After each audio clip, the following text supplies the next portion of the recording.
Saludo cordial para todos. Vamos a ver si me deja grabar. Sí, iniciamos la grabación. Buenas noches para todos. Muchísimas gracias, como siempre, por estar en este espacio académico. Ya nos tomamos unas vacaciones largas, creo que todo diciembre, todo enero, y ya estaba yo un poquito pensando que esto no iba a volver a arrancar nunca más, pero afortunadamente tenemos los amigos que tienen los casos interesantes y las cosas para mostrar hoy. Hoy tenemos unos invitados de lujo. La doctora Jenny Muñoz, ella es internista y epidemióloga de la Universidad Libre, es infectóloga del ICESI y la Fundación Valle del Lili, y actualmente trabaja en los servicios de infectología del Hospital Universitario del Valle. La doctora Juliana Galindo, que es médica psiquiatra de la Universidad del Valle, ella se ha dedicado principalmente a psiquiatría de enlace. Ya nos contará la doctora qué es psiquiatría de enlace, y es profesora de pre y posgrado de la Universidad del Valle y en la Universidad Javeriana también. Nuestro invitado especial hoy también es la doctora Vania Villota. Ella es médica radióloga de la Universidad de la Fundación Valle del Lili, y es la persona que nos ha iluminado muchísimo en los casos que vamos a presentarles hoy. De manera que eh, yo creo que tenemos todo para que esto sea algo exitoso. Tenemos dos pacientes de una situación clínica que estamos viendo cada vez con más frecuencia, y que sabemos que es una patología más frecuente en los pacientes con enfermedad por VIH. Los mecanismos mediante los cuales esto se produce y se ve con mayor frecuencia en las personas con enfermedad por VIH no son muy bien conocidos, pero sí sabemos que es una patología a la que tenemos que prestarle mucha atención. Los casos de hoy van a ilustrar muy bien por qué razones nosotros no podemos dejar en el olvido la osteonecrosis, no osteonecrosis de la mandíbula asociada de pronto a bifosfonatos, sino la osteonecrosis de la cadera, de rodilla, de hombro y articulaciones grandes, que es la que nos trae hoy. Para el primer caso y el segundo también tenemos la doctora Jenny Patricia Muñoz. Nos va a presentar el primer caso. Están invitados todos a participar, a preguntar como siempre y a conversar y hacer esto un rato que sea bien agradable. Ya el doctor Vélez se sirvió el roncito. Yo tengo es agua por acá, y bueno, el que quiera tomarse un café también puede hacerlo. Nosotros le mandamos por Rappi a la casa. Doctora Muñoz, adelante, muchas gracias por acompañarnos hoy. No, muchísimas gracias por la invitación. Estos espacios académicos son muy importantes y esperamos pues entre todos aprender un poco de estos casitos. Entonces, para empezar, tenemos un paciente masculino de 53 años. Él es un paciente con un diagnóstico de convivir con enfermedad de VIH que se realizó en el 2006. En ese momento se le dio una clasificación de la Organización Mundial de la Salud de B2, se diagnosticó por un herpes genital recurrente. Su mecanismo de transmisión fue a través de transmisión sexual heterosexual. Inicialmente pues encuentra en manejo de terapia antirretroviral con tenofovir, entricitabina, dolutegravir, un cambio que se realizó en el mes de diciembre del año pasado, estando en este momento con un estado inmunovirológico con una carga viral menor de 20 copias y un CD4 de 298.000. Es muy importante tener en cuenta, y eso hablaremos un poco ahorita con ayuda de nuestra colega en psiquiatría, es un paciente con una historia de inadherencias, múltiples exposiciones a esquemas de terapia antirretroviral, que ha sido compleja su situación, y más teniendo en cuenta pues, sus antecedentes de tabaquismo y de consumo de alcohol. Dentro de las comorbilidades importantes, un herpes zóster que comprometía los dermatomas T10 y T11 derecho, que fue en el 2018. Posteriormente, el año pasado, se le diagnosticó un hipotiroidismo, para lo cual se inició tratamiento con levotiroxina 25 microgramos. Y en cuanto a su esquema de vacunación, pues se encuentra cubierto para hepatitis B e influenza, no aplicación de pues vacunas para el COVID. Entonces, antes de entrar un poquito en el caso, nos gustaría que la doctora Juliana nos hablara un poco acerca de este paciente desde su esfera de psiquiatría. Voy a dejar de compartir para que la doctora nos muestre un poco su información. Bueno, buenas noches. Gracias por la invitación otra vez. Sí, tuve la oportunidad de conocer a este paciente en el 2021, telefónicamente por una teleconsulta, y regresa nuevamente a consulta esta semana. Entonces hay unas diferencias grandes y unas apreciaciones pues que quisiera compartir con ustedes. Pues yo les voy a compartir, yo guardo las historias, las hago primero en un Drive y quisiera compartir un poquito como para graficar lo que les voy comentando. Bueno, entonces voy a, no sé, un segundito.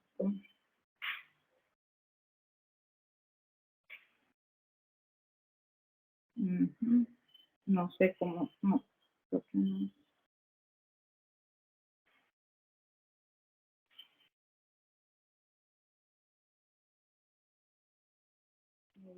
¿Y la pueden ver? Sí, Es doctora, un la Sí, está presente. sí, drive. ya la estamos viendo. Bueno, es un drive. Entonces, bueno, este paciente de 53 años, pues yo lo veo en esta fecha, en mayo del 2021, y tiene varias cosas que fueron llamativas durante la valoración.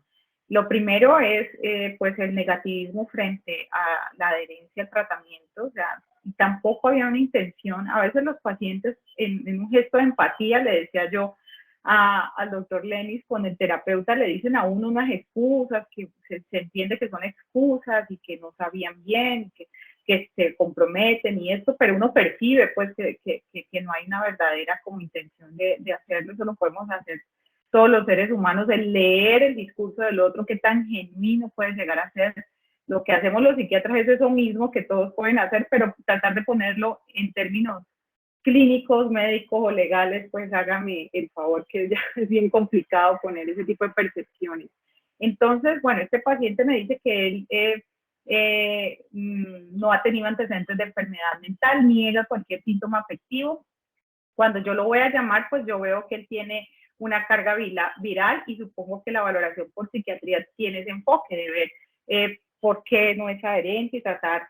Usualmente, esto ustedes saben, yo sé que lo han revisado, está relacionado con trastornos afectivos, por ejemplo, depresión, ansiedad o con situaciones psicosociales adversas. Entonces estaba como preparándome para atender a este paciente en este sentido, pero entonces él me dice que él no está triste, que él no está angustiado y que él toma cada 8 días hasta la embriaguez y que no piensa dejar ese consumo, ni de cigarrillo, ni de licor, y que cuando él consume, pues él no se toma los antirretrovirales y que él entiende los riesgos vitales a este momento, que yo lo veo ya en el 2021, que le han explicado que puede morir, pues, y que él asume esos riesgos, pero detrás de esa negativa hay una prueba de vida que él tiene, ¿no? Y es que me viven diciendo que me voy a morir, que me voy a enfermar mucho, y pues a mí no me pasa nada y yo nunca me tomo, yo dejo temporadas de tomarme los medicamentos, hago esto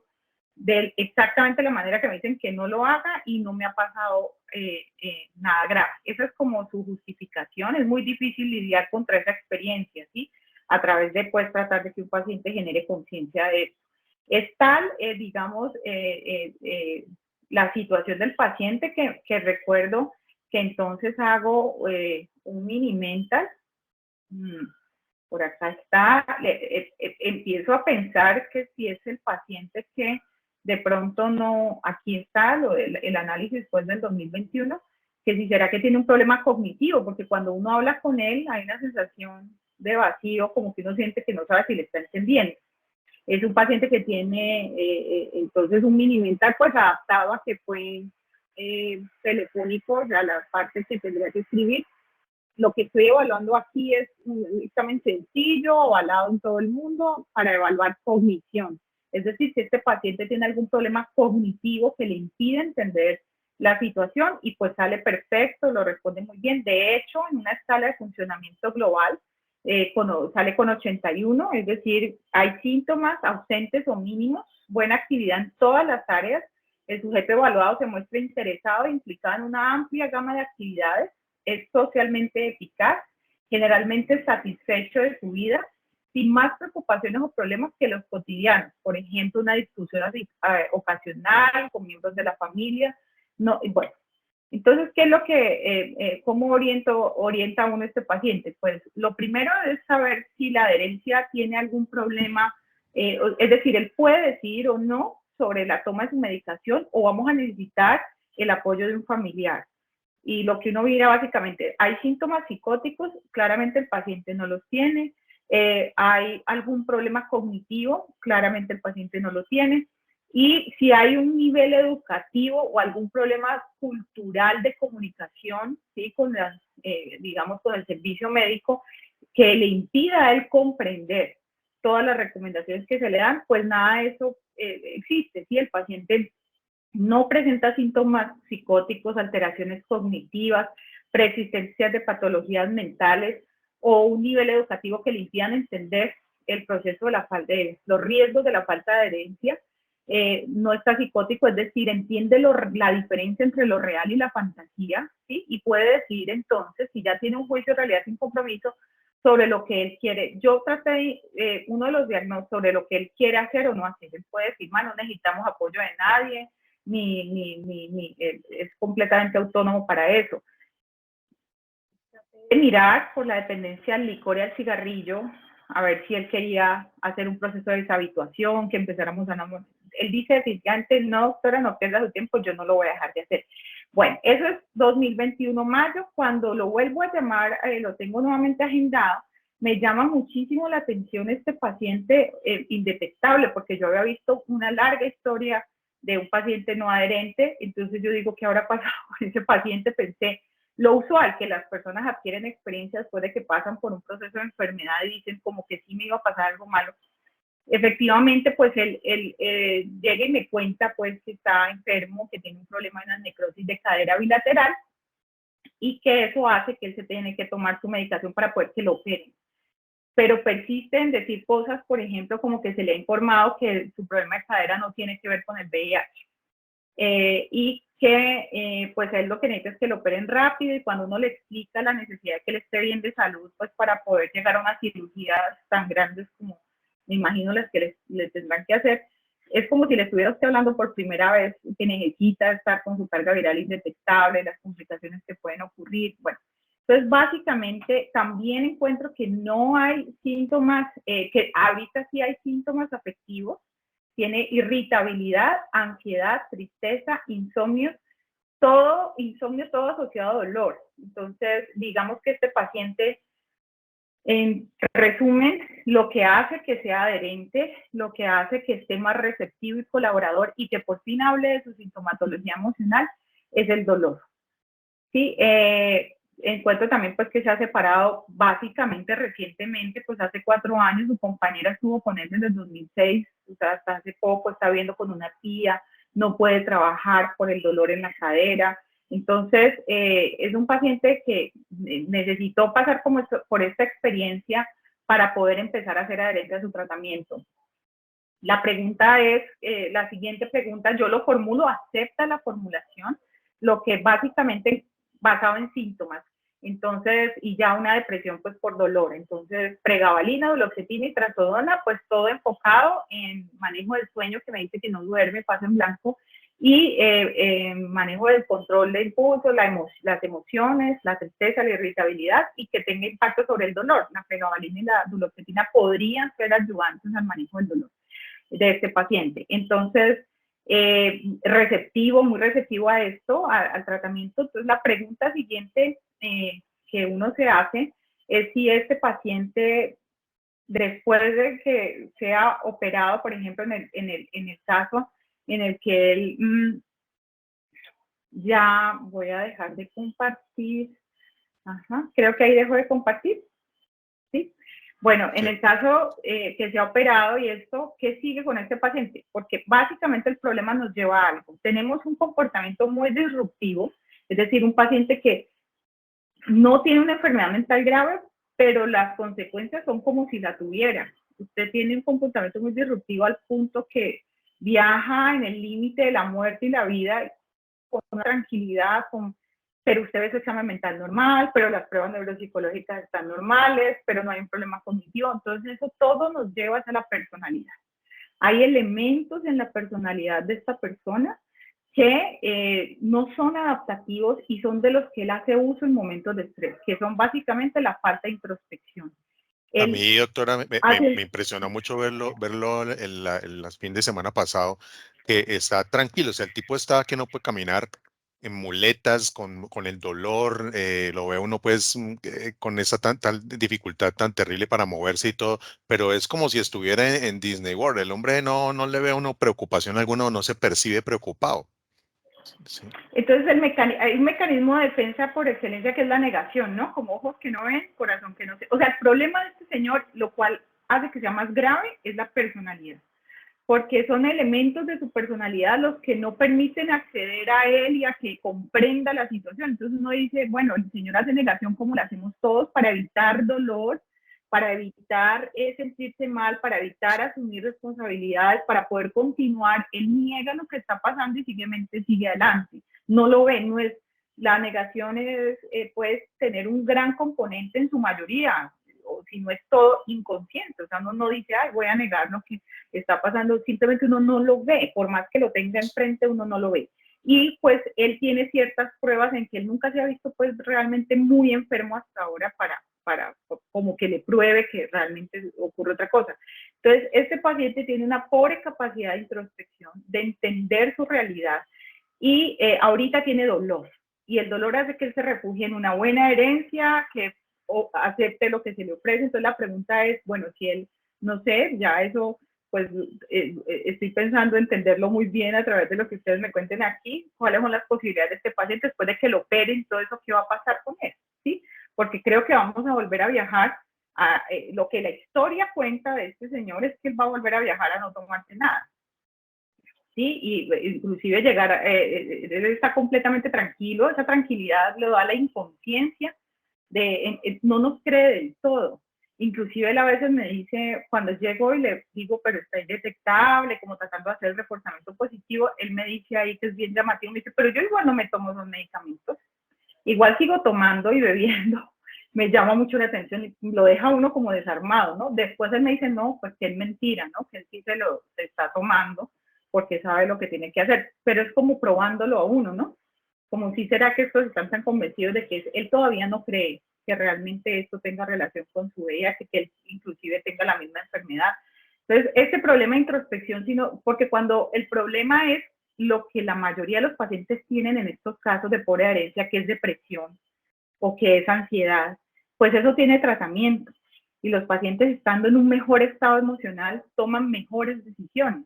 Entonces ya ven la vida de otra forma, quieren hacer otras cosas, entonces empiezan a ser adherentes a su tratamiento.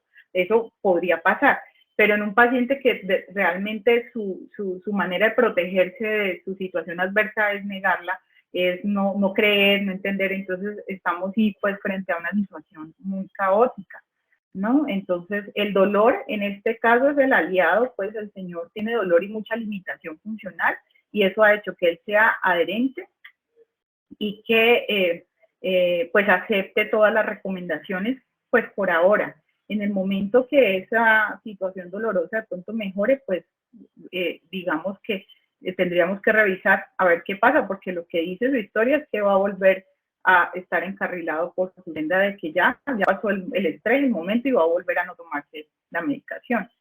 Ya, eso Bien, no se muchas puede gracias, predecir, doctora. pero es lo que le ha contado. Bueno, con mucho gusto. Excelente, no había pensado en ese aspecto de que el paciente deprimido pues tiene algo que hacerse por él, pero el paciente que tiene el trastorno de base de personalidad pues es mucho más difícil, ¿no? Y eso es lo que estamos viendo acá, muy complicado. Bueno, sigamos, doctora, acompáñenos otro rato para que resolvamos las preguntas que seguramente van a ser muchas.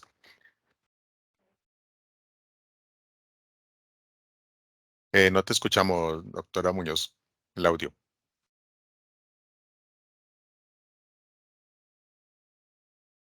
Ok, Ya, listo, ahora te escucho. listo. Adelante. Muchas gracias. Eh, Listo. Entonces, ahora ya entrando un poquito en materia con el caso del paciente, pues esta es una historia que al reinterrogar al paciente podemos ver que es muy, digamos, muy claro en indicar en qué momento exacto empezaron. Él dice que esto ocurrió un 24 de diciembre del 2021, mientras se encontraba en un evento social en donde de manera súbita presentó un dolor inicialmente en la ingle derecha que se dio al cambiar de sedentación a bipedestación. Él en ese momento no le prestó mucha atención, se siguió enfocando en la actividad social en la que estaba, pero fue observando que este dolor jamás se quitó. Se volvió mucho más progresivo, refiriendo que casi un mes después de aquel incidente, el dolor que presentaba era tan marcado que hacía que se reflejara a la cadera contralateral y a nivel de sus rodillas, ya que cambiaba el hábito de la marcha. Para febrero el dolor ya se hizo bastante incapacitante y hace mucho énfasis en que presentó caída desde la bicicleta, porque él era una persona que refiere que se desplazaba a todos sus sitios, ya sea de trabajo o sociales, a través de la bicicleta, pero presentó 2 caídas por inestabilidad, lo que empeoró aún más su situación. Dado esto, en 8 de febrero, dados esos síntomas, solicitan una radiografía de columna lumbosacra. Las imágenes radiológicas, hago la salvedad, no fueron proporcionadas por el paciente porque dice que no las encontró. Pero en ese reporte indica una disminución de los espacios intervertebrales del E4 al E5 y el E5-S1. Basado en eso y en que enfocaron más como un dolor que fuese radicular y que empezaba en la columna y se irradiaba a los miembros inferiores, le enviaron 15 sesiones de fisioterapia, las cuales no realiza porque le inducían demasiado dolor. Fue valorado entonces en el mes de abril por el grupo multidisciplinario de fisiatría, quien enfocan el caso como si fuera un síndrome miofacial del recto anterior y del cuádriceps y aductor derecho, por lo que buscando, como dije anteriormente, un componente radicular, solicitan una electromiografía de extremidades inferiores, la cual se reporta sin alteraciones. Ya para el mes de agosto del año pasado, que pena quedó 2023, es valorado por ortopedia para hacer estudios de dolor articular y basado en eso, el 8 de septiembre se realiza la siguiente resonancia magnética de pelvis, que invito a la doctora Villota que nos pueda explicar un poco acerca de estas imágenes. Vale, si quieres, puedo compartir unas imágenes que escogí para no demorarnos tantos. Voy a compartir una pantalla acá. Dale, ya la... Listo, mi doc.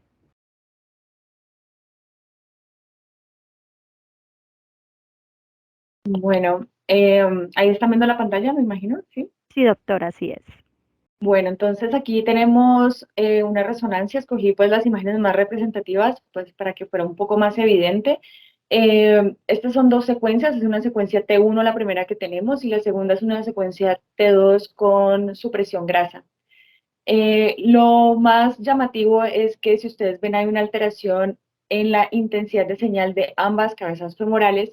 Vemos que hay una zona que es más hipointensa, que se comporta hipointensa tanto en el T1 como en el T2, que es un área de esclerosis, que en este caso se traduce como un hueso que está muerto y que empieza a reabsorberse y por eso empieza a hacer esclerosis. Después de esta imagen hipointensa que tenemos subcondral, tenemos otra línea que es hiperintensa en el T1 y también es hiperintensa en el T2, que hace parte de un tejido de granulación hemorrágico que se forma alrededor del infarto óseo. Y después de esta línea tenemos otra línea hipointensa un poco más pequeña, lineal, que vemos en esta parte de aquí, que es el hueso esclerótico que intenta reparar el hueso muerto. Y este signo, estas 2 líneas, tanto esta hiperintensa que vemos aquí como la línea hipointensa que vemos por debajo, se conoce como el signo de la doble línea, que es el signo más patognomónico que tenemos para la osteonecrosis de la cabeza femoral, o pues necrosis avascular también, si quieren llamarlo. Adicional a esto, si ustedes comparan la cabeza femoral derecha con la izquierda, vemos que hay un sutil aplanamiento ya de la cabeza femoral derecha en comparación con la contralateral, y esto quiere decir que ya empezó a haber un colapso de esta cabeza femoral, y por eso es que el radiólogo que interpretó estas imágenes la clasificó como un estadio 3, supongo que en la clasificación de FICAT, que es la que más usamos, y adicional a eso vemos algo de derrame articular en ambas caderas. Si vemos aquí en este T2 hay algo de edema también que se extiende al cuello femoral, que es lo usual encontrarlo cuando generalmente hay dolor, casi siempre se asocia con edema óseo, porque en ocasiones podemos ver estos cambios de osteonecrosis sin que haya dolor y generalmente cuando los vemos sin dolor es cuando ya no hay edema óseo. Entonces, en este caso tenemos unas imágenes típicas de osteonecrosis eh, con, pues, con algo de colapso. Estas imágenes es básicamente para mostrar lo mismo, simplemente ver que hay algo de pérdida de la esfericidad, el derrame articular y esta doble línea que es la patognomónica y pues que se asocia con el dolor en este caso porque tenemos edema y derrame articular, que generalmente es lo que se asocia con dolor. Doctora Villota, con esas imágenes, digamos, ¿cuál es la probabilidad de hacer un diagnóstico certero de una necrosis, de una osteonecrosis en este caso, o sospechar que se trate de otra cosa? Es decir, con lo que estás viendo en las imágenes de este paciente, ¿crees que podría ser otra cosa o qué tanta certeza hay sobre el diagnóstico en su No, en concepto? este caso la certeza es prácticamente el 100%, como les digo, este signo de doble línea subcondral que hay con colapso y la esclerosis subcondral es lo típico de una osteonecrosis. Es decir, en este caso no hay ninguna duda radiológica de que se trata de una necrosis avascular bilateral, que está en un estadio más avanzado en el lado derecho que en el izquierdo porque ya empieza a haber colapso. Pero en este caso casi que sería un consistente. Nosotros hablamos como de probabilidades en decir consistente, probable, sugestivo o inconsistente. Usamos esos términos para darle como un grado de confiabilidad del diagnóstico y este sería un caso consistente, casi que una confiabilidad del 100%, decir que sí es una necrosis avascular. Perfecto. La mayor parte de las pacientes con estadios ya como este, entonces uno esperaría que la resonancia fuese el examen absoluto, porque lo que uno puede pensar es que un paciente que ya está tan sintomático, ya está andando con una muleta, una radiografía sería suficiente o realmente necesitamos la resonancia para un paciente como este. Bueno, probablemente si hubiéramos hecho una radiografía de este paciente, si hubiera podido ver lo más probable de este signo de doble línea que se ve un poco más tardío en radiografía que en resonancia. Generalmente cuando uno lo ve por radiografía no necesita hacer otro estudio adicional, se puede hacer el diagnóstico inclusive con la radiografía. Hay unos casos, como digo, que como es asintomáticos en algunas ocasiones, digamos que es un paciente que ya tenía una radiografía que tenía ya signos de necrosis avascular, que estaba asintomático y posteriormente hace dolor. En estos casos de pronto sí sería bueno hacer nuevamente una resonancia porque para ver qué hay de nuevo en esa cadera, eh, es decir, si realmente el dolor sigue siendo por la evolución de la necrosis avascular o si puede haber otra entidad u otra patología que se esté sobreagregando a la necrosis avascular que no estemos viendo. Esto en caso de que hubiéramos tenido una imagen en un paciente asintomático previamente con imágenes radiológicas que ya hubieran mostrado una necrosis avascular. Si es un paciente de nuevo, como en este caso que empezó con un dolor y si en la radiografía se hubiera visto estos mismos cambios, lo más probable es que no hubiéramos necesitado ni siquiera la resonancia, hubiéramos podido hacer el diagnóstico con la radiografía. Que aquí lo que yo veo es que de acuerdo con lo que la doctora Jenny nos estaba mostrando en la línea de tiempo, fallamos mucho en el examen físico inicial. Yo creo que el paciente se le adjudicó los síntomas a un problema lumbar y un paciente que arranca con síntomas desde diciembre y apenas para agosto tenemos una imagen que nos hace el diagnóstico, pues ya 8 meses más tarde, la probabilidad de una intervención allí pues se va reduciendo, ¿no? Yo creo que erramos en la evaluación del paciente en un examen juicioso y todo el mundo se fue por lo que parecía en la población general, ¿no? Pero se nos olvida que es un paciente VIH y como lo vamos a ver ahora, el paciente VIH tiene más probabilidades de tener una osteonecrosis que los pacientes sin condiciones crónicas, ¿no? Esto es parte de lo que queremos hacer hoy, es invitar a la gente que trabaja en VIH a pensar en la osteonecrosis de la cadera como una patología que es más frecuente en los pacientes y cuando el paciente se queja de dolor en la cadera, hacerle caso, revisarlo bien y pensar en esta posibilidad que si se diagnostica tempranamente todavía se puede hacer algo más conservador que lo que va a necesitar seguramente este muchacho. Adelante, doctora, perdóname por la... No, ya, creo que la- eso es lo que quería decir de esto, Mm, pues más adelante mm. cuando haga la revisión podemos ver otros casos que sí pueden ser dudosos. Por ahora pues dejo que la doctora Jenny siga con el caso. Eh, La conclusión con este paciente es que, pues, posterior a esos hallazgos, al paciente se le ofrece por parte de ortopedia la realización de el reemplazo biarticular, procedimiento pues que se encuentra en trámites en la institución en este momento. Entonces, digamos que, como dijo el doctor Lenin, lo que queríamos con este caso era como primero empezar a sospechar un poco en estos pacientes y no esperar como una línea de tiempo tan largo con cuadros desde el 2021 con una sintomatología como esta. Entonces ahora le doy la palabra al doctor William que nos va a ilustrar un poco acerca de este tema. Bueno, nuevamente gracias por todos los que han tenido la paciencia de aguantarnos de la primera media hora. Voy a hacer esto bien rápido porque pues, es bastante extenso, pero creo que voy a limitarme básicamente a lo que nos interesa a los que trabajamos en enfermedad por VIH. La osteonecrosis o la necrosis vascular es básicamente una enfermedad producida por el suministro deficiente de sangre que resulta en muerte ósea. Esa es una descripción bien fácil y fácil de aprender. Es decir, no le llega oxígeno al hueso y el hueso se muere. Se ha descrito por mucho tiempo en personas infectadas por VIH y tiene unos síntomas que inicialmente pueden ser muy inespecíficos, como el dolor periarticular, que puede ser muy leve, desencadenado cuando el paciente soporta peso. Y en los últimos años nos hemos dado cuenta de que la osteonecrosis no traumática, la no asociada a trauma de la cabeza femoral, se ha convertido en una causa importante de morbilidad en los pacientes con enfermedad por VIH.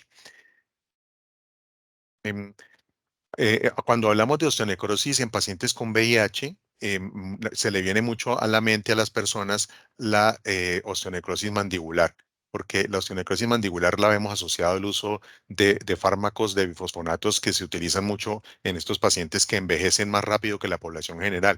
Quimioterapia, pacientes que han tenido linfomas, pacientes que envejecen con diabetes, tabaco, como en este paciente que acabamos de ver, problemas de prótesis orales mal adaptadas, enfermedad periodontal sin tratamiento, el uso de esteroides crónico y el trauma de las fracturas faciales. Y por otro lado está la osteonecrosis no traumática de la cadera, de la rodilla, del hombro, que son las que nos traen en los pacientes con enfermedad por VIH, asociadas a tabaquismo, alcohol, el paciente con VIH que fuma, que toma alcohol en exceso. Y este puntico del acetato de megestrol sí que lo quiero mencionar acá porque cuando yo empecé a trabajar en VIH hace muchos años, a los pacientes con enfermedad por VIH avanzada que estaban muy deteriorados, había esa costumbre de darles megestrol y los pacientes venían a reclamar su megestrol y que les formuláramos megestrol, un fármaco que se utilizaba para que recuperaran peso supuestamente, y lo que se hacía era pues abusar del acetato de megestrol, usarlo por tiempo largo, y teníamos pacientes con problemas de rendimiento sexual inicialmente, que eso fue lo que nos ayudó a decirle no tome más esa cosa, que eso no le vuelve a parar, más o menos era lo que le decíamos a los pacientes para que dejaran de estar tomando el megestrol, y afortunadamente ya hoy en día es difícil conseguirlo. Enfermedades de anticuerpos antifosfolipídicos, uso de corticoides crónicos, dislipidemia, hipertrigliceridemia e hipercolesterolemia, que la vemos mucho en los pacientes VIH, y la exposición a radioterapia en los pacientes que han tenido antecedentes de cáncer. Revisé como 3 o 4 artículos que les voy a mostrar para que vean que esta cosa es más importante de lo que estamos pensando. Este primer artículo son 26 casos de pacientes con osteonecrosis del fémur que fueron tratados quirúrgicamente en un hospital en Malawi. 12 de los 26 pacientes eran VIH positivos. Y de los pacientes VIH positivos, más de la mitad habían sido diagnosticados con VIH en estadio avanzado. Y 2 de cada 12 no tenían un factor para osteonecrosis diferente a la enfermedad por VIH. Entonces, la enfermedad por VIH como único factor asociado a la osteonecrosis de la cadera. Y esto tan importante que la doctora lo mencionó tangencialmente ahorita, y es que la resonancia magnética ha demostrado que la afección se puede encontrar incluso en pacientes asintomáticos. Es decir, uno puede tener una osteonecrosis asociada a VIH y no tener dolor, no tener ningún tipo de molestia. Ya les voy a mostrar más adelante eso. ¿Cuál es la causa de este problema? ¿Qué es lo que causa la osteonecrosis asociada a la enfermedad por VIH? Entre más lee uno, menos concluye algo, porque toda la información es muy poca por el bajo número de casos en los estudios y porque no está claro el mecanismo mediante el cual se produce el problema. Pero sí está claro que los pacientes con enfermedad por VIH, primero, envejecen más rápido. Ustedes saben que una persona con VIH tiene en promedio 10 años más que la edad cronológica. Es decir, si el paciente con VIH tiene 40 años, en cuanto a riesgo cardiovascular, envejecimiento, problemas óseos, etcétera, tiene 10 años más. Si tiene 50 años, tiene 60. Si tiene 60, equivale a 70. Eso hace que los pacientes con enfermedad por VIH, y ahora que no se mueren, sino que viven de forma indefinida, pues tienen más riesgo de problemas cardiovasculares, enfermedad hepática, enfermedad renal, osteoporosis, trastornos metabólicos, cáncer asociado a SIDA. Y eso hace pues también que en la edad, que es uno de los factores que puede influir en el riesgo de osteonecrosis, también se haga importante. El VIH se asocia con activación inmune, es decir, inflamación crónica. El problema de la enfermedad por VIH hoy en día no es controlar la enfermedad por VIH, eso es fácil, eso lo hace cualquiera, no necesita saber mucho de VIH porque las drogas que tenemos hoy en día son muy buenas, pero el paciente sigue inflamado y la inflamación es la que hace a que el paciente envejezca más rápido, la inflamación es la que hace que mantenga niveles elevados de dímero D, PCR, todos estos factores asociados con envejecimiento, con problemas asociados a la edad, riesgo cardiovascular y por supuesto osteonecrosis. Aumento de citoquinas proinflamatorias, factor de necrosis tumoral, todos los pacientes con VIH están inflamados. El punto en el cual el paciente con VIH se desinflama un poco, digamos, o tiene un nivel de inflamación más o menos igual al de la población general es cuando llega a unos CD4 normales de alrededor de 500 y aún así nunca su inflamación es igual a la de la población. Entonces, ese paciente siempre está envejeciendo más rápido, siempre tiene más riesgo de todo este tipo de cosas. Es posible que el virus, que el VIH en el hueso, estando el virus en el hueso, se asocie a la osteonecrosis? Parece que no. Este estudio, que fue publicado en el 2018, buscaron antígeno P24 en tejido óseo y lo único que se encuentra ahí son los hallazgos usuales en la inflamación que lleva a la necrosis vascular, necrosis del tejido óseo, vacuolas llenas de células grasas, reacción linfoplasmocitaria inflamatoria, macrófagos con pigmento ceroide, que es un pigmento graso que queda cuando el tejido está cicatrizal, pero no se encontró evidencia de la presencia de virus de SIDA en el tejido óseo como causante del problema. Mm, Les decía ahorita que el tratamiento óptimo entonces del paciente de VIH no es la supresión viral. Suprimir el virus es fácil. Usted puede usar drogas de las que ya no usamos y hay estudios ahora para osteonecrosis con esas drogas viejas que los voy a mostrar. Y el paciente está controlado. Entonces el problema no es ese, sino el envejecimiento y el riesgo de las otras cosas. Se ha, por ejemplo, encontrado asociación entre el uso de abacavir y riesgo de infarto de miocardio. Eso es una cosa que conocemos desde algún tiempo, pero cuando se hace ajuste por factores de riesgo, parece que eso no tiene tanto impacto y no es tan real. El tenofovir disoproxil fumarato, que cada vez utilizamos más o que hemos utilizado cada vez más en los últimos años, se ha asociado con toxicidad renal, con pérdida de la densidad mineral ósea y existe alguna evidencia de que la reducción en esa densidad mineral ósea asociada con el tenofovir podría traducirse en un aumento del riesgo de fractura, pero no directamente con la osteonecrosis. Miren cómo la gente envejece y todos los problemas aumentan. Esto es un estudio de pacientes que estaban en régimen comercial, Medicare y Medicaid en los Estados Unidos, comparando lo que fue el año 2003 con el 2013, y solo les voy a mostrar aquí lo que pasa con los riesgos de fractura de osteoporosis. La lineecita roja, la barrita roja es año 2003 y la gris es 2013. En 10 años aumenta de 2.5 a 3.5. El riesgo de fractura en pacientes en régimen de Medicare de 4.3 a 6.1 y los que están en Medicaid del 6.7 al 11.2. Todos los riesgos de diabetes, obesidad, sobrepeso y lipidemia en los últimos 10 años han aumentado un 25 o hasta un 50% y en algunos casos, como en la última, en el Medicare, se han duplicado. De manera que son pacientes más viejos y son pacientes que han vivido la vida inflamados. La carga viral y los CD4 tienen algo que ver para que este paciente se complique.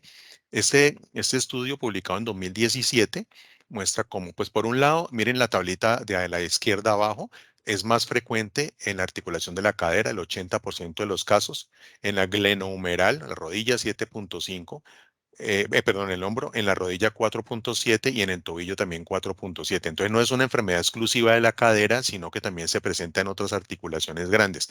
Y aquí cogieron 3.000 pacientes y encontraron que una frecuencia de casos de 1.4, más o menos, pacientes de edad promedio 49 años y la mayoría de los pacientes con osteonecrosis eran hombres. El 23% se fueron a reemplazo articular, 9% a cirugías conservadoras como de compresión central y 68% se quedaron en tratamiento no quirúrgico, por lo menos de forma temporal, porque pues no se descarta que con el tiempo terminen desarrollando una necesidad de un reemplazo de la articulación. Y miren los otros factores asociados: dislipidemia en 21%, hipertensión en el 19% y hepatitis C en el 12%, EPOC y asma, pero ojo con esto, todos los pacientes con asma y EPOC habían recibido tratamiento crónico con corticosteroides, lo que nos trae otra vez a que el uso de esteroides crónicos como un factor muy importante de riesgo para desarrollar osteonecrosis. Comparados en estos pacientes con 200 controles sin VIH, 42 42 de 300, de los 3.000 pacientes, o sea, 1.4% tenían osteonecrosis, ya les dije, eran de edad mayor, eran que los pacientes no apareados sin VIH, tenían antecedentes de POC, tenían una duración de la enfermedad por VIH más larga, tenían más probabilidad, y póngale cuidado a esto, de haber recibido inhibidores de integrasa. Porque uno podría decir ahora entonces que, es que usted viene tomando lopinavir, ritonavir, ha tomado nelfinavir, ha tomado atazanavir, y entonces eso es lo que lo tiene con la osteonecrosis, vamos a cambiarlo a un inhibidor de integrasa. Pues, ¿cómo les parece que esta gente encontró una asociación entre inhibidores de integrasa y la osteonecrosis? Pero hay que tener en cuenta cuándo se hizo el estudio y qué medicamentos recibieron estos pacientes. Los inhibidores de integrasa en los últimos años han sido drogas que se utilizan cada vez más, de manera que no es extraño que este factor genere un ruido allí en los datos. Miren que, por ejemplo, en este otro estudio, donde se mostró asociación con el tenofovir disoproxil, como en haber tomado tenofovir disoproxil por un año o más. En este estudio incluyeron tratamientos que ya no usamos, como dianosina, DDC, acetate, D4T, saquinavir, nelfinavir y lopinavir, que ya prácticamente tampoco utilizamos. Pues meten drogas que ya hoy en día no usamos, pero no meten los inhibidores de integrasa ni el tenofovir alafenamida, que si quisiéramos ver nosotros aquí, para ver qué tanto es que va a servir o a prevenir la aparición del problema. Ese mismo estudio, pero este es otro, donde 1.820 participantes encontraron 89 casos de osteonecrosis, es decir, la incidencia fue de 1.09. Échenle cuidado a esto, porque si ustedes tienen un programa de 1.000 pacientes, ahí deben tener por ahí uno que tiene el problema. No se encontró asociación entre la exposición acumulativa a antirretrovirales y la osteonecrosis, pero no se pudo excluir un pequeño riesgo asociado al tenofovir y no a otros antirretrovirales. Los factores de riesgo encontrados nuevamente fueron haber tenido una enfermedad definitoria de SIDA, recuentos bajos de CD4, la raza, pues que para todo esto es importante tener raza blanca, y haber tenido antecedente de fractura previa y osteonecrosis previa. Pero en este estudio, lamentablemente, no recopilaron información sobre algo tan importante como es el alcohol, como en nuestro paciente, el uso nuevamente de esteroides crónicos, el haber usado acetato de mejestol por tiempo largo o testosterona. Les puse esta gráfica solamente como para que miren en verde qué es lo que resulta protector, tanto para osteonecrosis como para fractura. Primero, no ser blanco. Si usted es blanco, se fractura más fácil y le da osteonecrosis más fácil. Sí, y que tener unos CD4 buenos también es protector. Pero ¿qué es malo? ¿Qué es malo? Haber tenido osteonecrosis en el pasado o haber tenido una fractura, fumar, y haber tenido un cáncer asociado a SIDA, o no asociado a SIDA previo al diagnóstico de osteonecrosis. Más o menos como que las mismas cosas que se asocian con el riesgo de fractura se van asociando con el riesgo de osteonecrosis también, tanto para proteger como para empeorar el panorama. Y aquí, mire, antirretrovirales utilizados. Cuando hacen el análisis acá en la gráfica de la izquierda, para dianosina, indinavir, saquinavir, lopinavir y tenofovir inclusive, no parece haber alguna asociación, pero cuando ya se hace el ajuste de los datos, se encuentra que en realidad parece no haber una asociación directa con con el riesgo de osteonecrosis con alguno de estos fármacos y estamos metiendo inhibidores de proteasa como lopinavir, isaquinavir e indinavir y drogas que ya no utilizamos como dianosina. ¿Los síntomas son suficientes para sospechar eso? No. Este estudio de 1.200 pacientes, es un hospital en España, se seleccionó pacientes diagnosticados, póngale cuidado a esto, entre 20 y 70 años desde el año 2006 y que habían consultado al año 2008. Quitaron los que hubieran tenido osteonecrosis. Páseme para acá la gente que no tiene osteonecrosis. 97 resultaron de raza blanca, la mediana de edad fue 48 años, 65%, 68 de ellos eran hombres. Y pónganle cuidado, no tenían dolor, no tenían diagnóstico y en 4 pacientes se encontró osteonecrosis. 2 de ellos la tenían bilateral y no tenían síntomas. Lo que hicieron fue una búsqueda con resonancia magnética y encontraron esta sorpresita, que es pues pacientes con lesión de la cadera con un riesgo importante de terminar en un reemplazo que ni siquiera les dolía. Nuevamente, en los factores de riesgo, otra vez, corticoides, unos CD4 bajitos y haber tenido una enfermedad definitoria de SIDA en el pasado. La radiología temprana, entonces, unas rayos X normales no descartan el diagnóstico. Ya se lo pregunté ahorita a la doctora Vania, encontré esto, que más o menos el 30% se requiere una pérdida del 30% del contenido mineral del hueso para que se vea en la radiografía, de manera que una radiografía convencional en etapas muy tempranas podría no servir. Y la tomografía computarizada, pues encontré que permite evaluar la extensión de la enfermedad y la presencia de calcificaciones, pero la resonancia magnética es la que tiene más sensibilidad y especificidad. Em, los estados de la enfermedad desde el punto de vista clínico, pues hay varias clasificaciones, pero les traigo dos ambas del mismo artículo. Esta que clasifica a los pacientes en un estado cero, que es cuando son asintomáticos y tienen radiografía normal e incluso resonancia normal y lo único que se ve es osteonecrosis a nivel histológico. Y este estado 1, que es donde el paciente puede tener síntomas leves, la radiografía no serviría para nada y la resonancia magnética sí ya comenzaría a ser la herramienta diagnóstica ideal. Cuando ya el paciente tiene síntomas claros, ya la radiografía pues va a mostrar cambio, la resonancia es diagnóstica en el estadio 3, pues estadio ya más avanzado, signo de la media luna. La doctora nos mostrará eso ahorita que le muestre los casos de este artículo. Y pacientes que ya tienen en el estadio 4, pues muy sintomáticos con cambios en las radiografías normales, cambios en la radiografía habitual.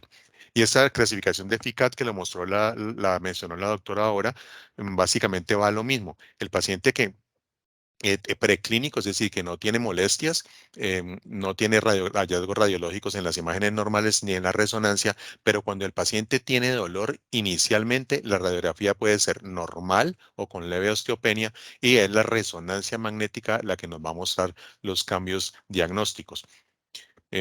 Aquí me voy a sacar una espina y es que una paciente que vino con un dolor que era definitivamente cadera, le hice la resonancia y la mandé de una vez a ortopedia y el ortopedista le dijo que para qué le habían pedido eso de una vez.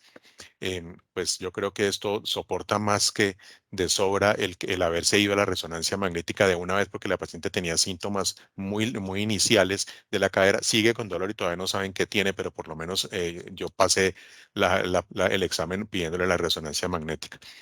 Aquí voy a mostrar 3 casos. Le voy a pedir la ayuda de la doctora Vania para que nos colabore con lo de las imágenes. Son 3 casos. El caso 1 es un hombre que ha tenido SIDA por más de 20 años, 65 años, está con tenofovir, alafenamida, emtricitabina y darunavir, ritonavir.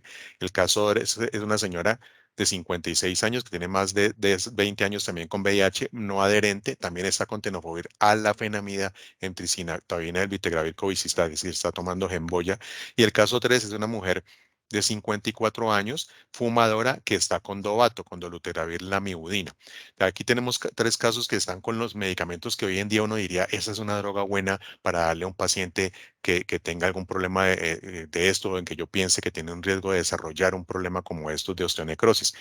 Y miren cómo la enfermedad pulmonar obstructiva crónica vuelve a ser un factor importante. Aquí en la tableta a la izquierda, llegar tarde al diagnóstico. El nadir de CD4 de los 3 casos es malongo.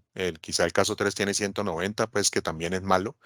y lo que están tomando cada uno de los 3 pacientes en el momento, el haber usado tenofovir disoproxil. Todos estos pacientes recibieron tenofovir disoproxil durante más de 5 años e inhibidores de proteasa durante más de 5 años. Es decir, están ahora con un tratamiento, digamos que optimizado, que es lo que hacemos cuando nos llega el paciente tomando IPs, tomando cosas, y uno dice, este paciente tiene riesgo de desarrollar problemas, pues uno lo llevaría a uno de estos tratamientos. Tenofovir a la fenamida con daruna, tenofovir a la fenamida con el vitegravir o dolutegravir la mibudina.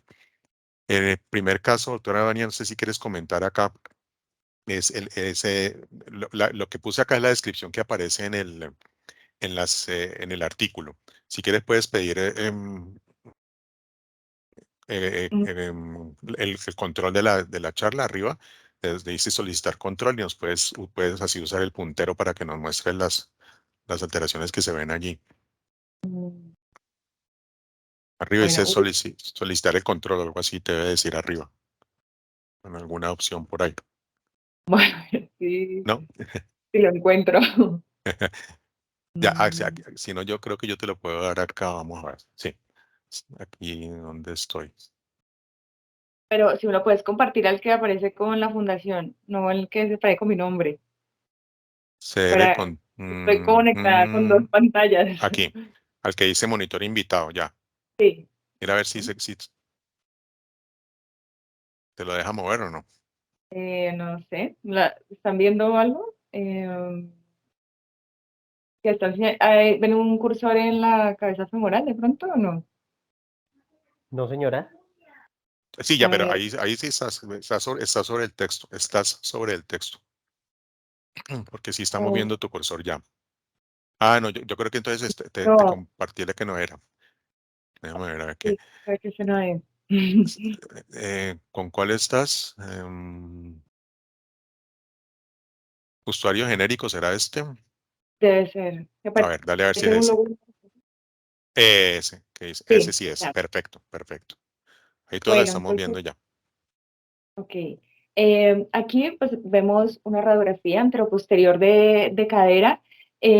Vamos a empezar por la cadera derecha describiéndola porque generalmente cuando ya hay un estadio muy tardío es cuando ya las imágenes no son tan fidedignas de que haya llegado a un colapso, una destrucción de la cadera solo por osteonecrosis, sino por otras entidades.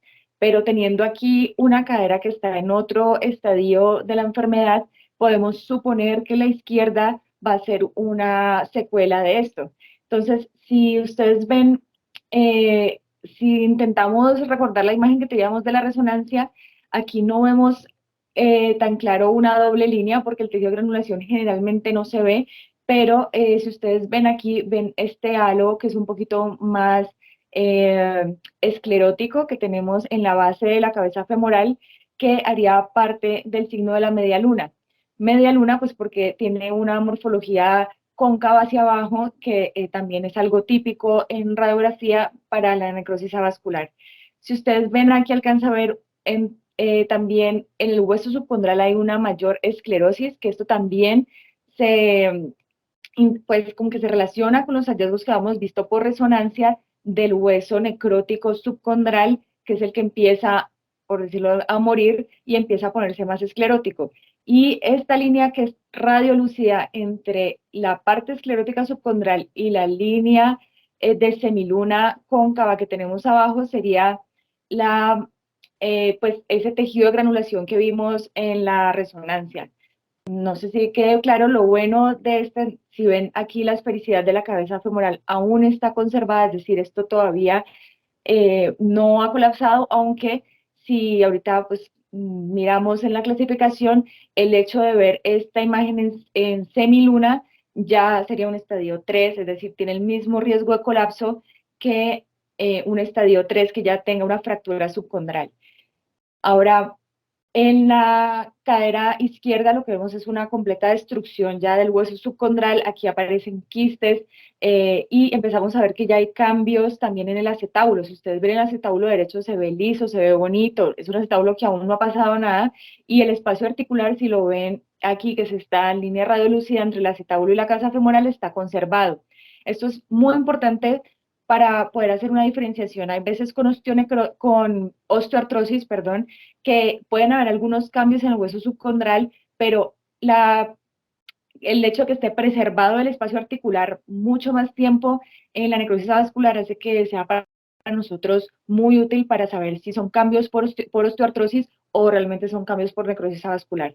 En el lado izquierdo, como les digo, aquí ya hay colapso articular, del hueso subcondral ya no hay quistes subcondrales, esclerosis, es decir, está completamente perdida la anatomía, y si no tuviéramos la otra cadera, yo no podría decirles a ustedes con completa seguridad que esta cadera se dañó por una necrosis vascular y no por una osteoartrosis, por ejemplo. Una patología diferente, como por ejemplo una metástasis ósea, podría producir una imagen como esa, podría confundirse. En el lado izquierdo sería poco probable porque generalmente las patologías que afectan ambos lados articulares, es decir, tanto el acetábulo como la cabeza femoral, no son lo más frecuente en metástasis. Es decir, tiene que ser algo muy viejo para que ya haya habido un colapso de la cabeza femoral y haya hecho una artrosis. Pero en general, si uno piensa en una metástasis, no debería tener ni compromiso del espacio articular, ni compromiso ni cambios del acetábulo. Es decir, a veces en un hueso o en el otro, ¿sí? Y una Exacto. infección, y una infección. En la infección también esto podría ser perfectamente unas secuelas de una infección. Por eso les digo que los casos tardíos de cualquier enfermedad en las articulaciones es muy difícil uno decirles cómo llegó ahí. Eh, esta, este daño articular tan severo lo puede dar una artritis séptica, lo puede dar una osteoartritis o lo puede dar una necrosis vascular. Entonces es muy importante tener la imagen de las dos caderas, ¿sí? Porque te permite determinar, pues hacer algo comparativo entre las dos, ¿sí? Sí, sobre todo la necrosis vascular, que generalmente es bilateral, ayuda mucho a ver si eso empezó, es decir, nos da como un tiempo, una historia anterior de lo que le estaba pasando a la cadera. Ahora, si la otra cadera está normal, pues ahí sí no nos serviría de mucho porque igual pues quedamos con todas las dudas Claro. igual, pero sí sirve, ciertamente sirve en caso tal para ver una historia de la cadera contralateral. Entonces, si a mí me llega la consulta, o le llega a cualquiera de los médicos que está acá un paciente que tiene una sintomatología de una cadera, ¿cuál es y si esta sintomatología ya tiene tiempo, digamos, yo pienso que ya puede haber cambios en la placa normal, no quiero hacer una resonancia de una vez o no, la autorización, la vuelta, etcétera, yo voy a pedir una placa normal. ¿Cuál es la radiografía que debemos solicitar? ¿Qué sugerirías que solicitáramos? Sí, preferiblemente sí una radiografía de cadera, pues que tenga preferiblemente siempre dos proyecciones, tanto anteroposterior como lateral. Sí, Y de sería ambas inicial caderas.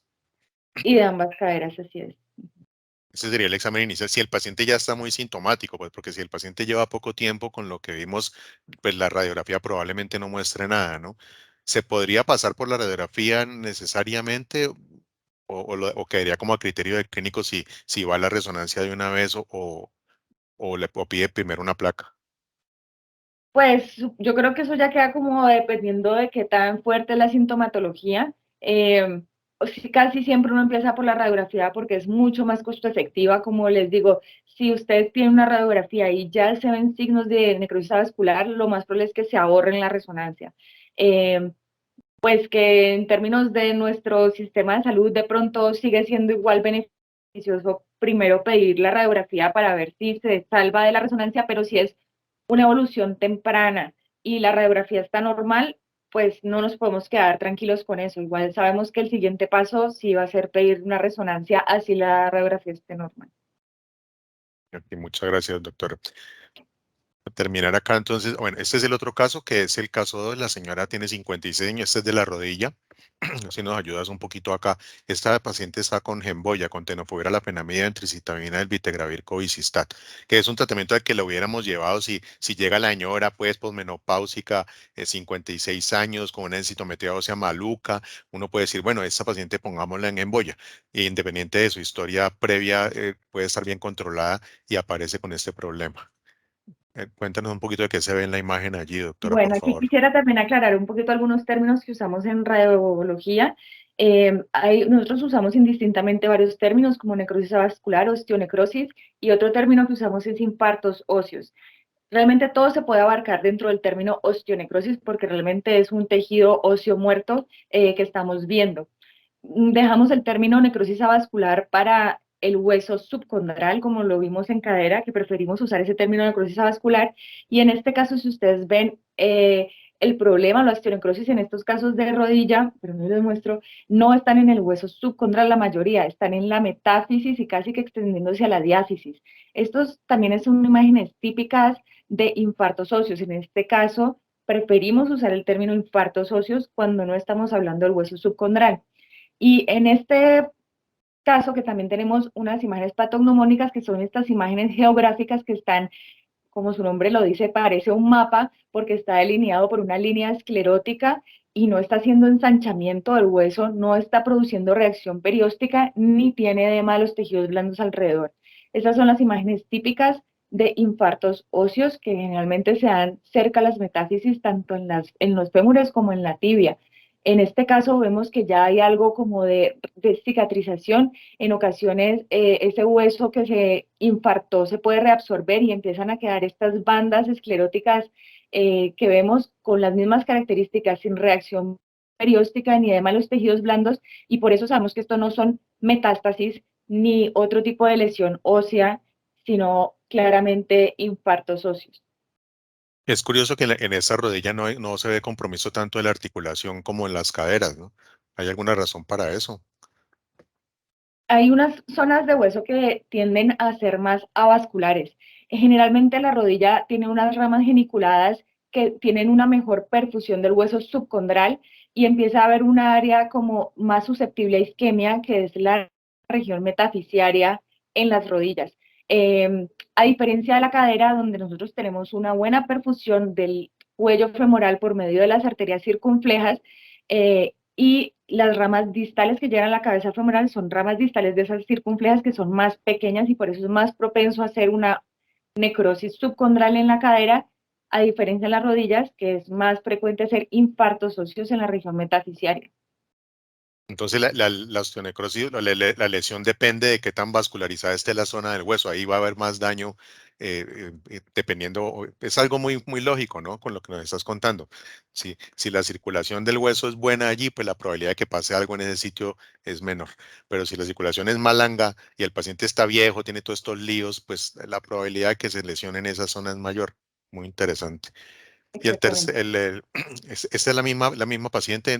No sé qué es esto, yo lo pegué allí, pues yo creo que la mayoría aquí somos totalmente ignorantes de la parte de radiología, de manera que explícanos como si fuera Nacho Lee, qué es eso de MRPDU, que Vale, hay si ahí. ustedes, bueno, si ustedes ven, voy a intentar ver, generalmente los hallazgos radiológicos son muy parecidos, solamente que hay que extrapolarlo a algo que no está subcondral. Entonces, si ustedes ven aquí también hay una línea que es más hiperintensa, que este sería el mismo tejido de granulación que estamos viendo, que vimos cuando les mostré la resonancia del primer paciente, que ve una línea hiperintensa por debajo de la esclerosis subcondral, que es el tejido de granulación que tenemos.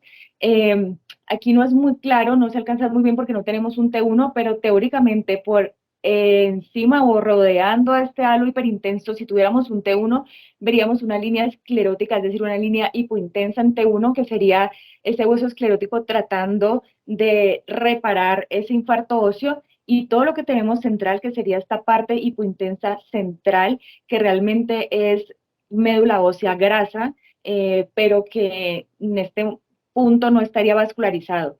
Si este, digamos, paciente tuviera contraste, tuviera secuencias post-contraste, veríamos algo muy similar a esto, pero lo bonito es que todo esto que es el hueso sano tendría un realce sutil, tenue, bonito, como generalmente realza el hueso, y esta parte que en este T2 parece ser casi igual a esto, que uno diría, bueno, porque esto es hueso muerto, en las secuencias por contraste veríamos que esto sigue siendo bien negro, mucho más negro que el resto del hueso, es decir, que ahí no le está llegando flujo, no le está llegando contraste y por ende podemos saber que esto es un infarto óseo.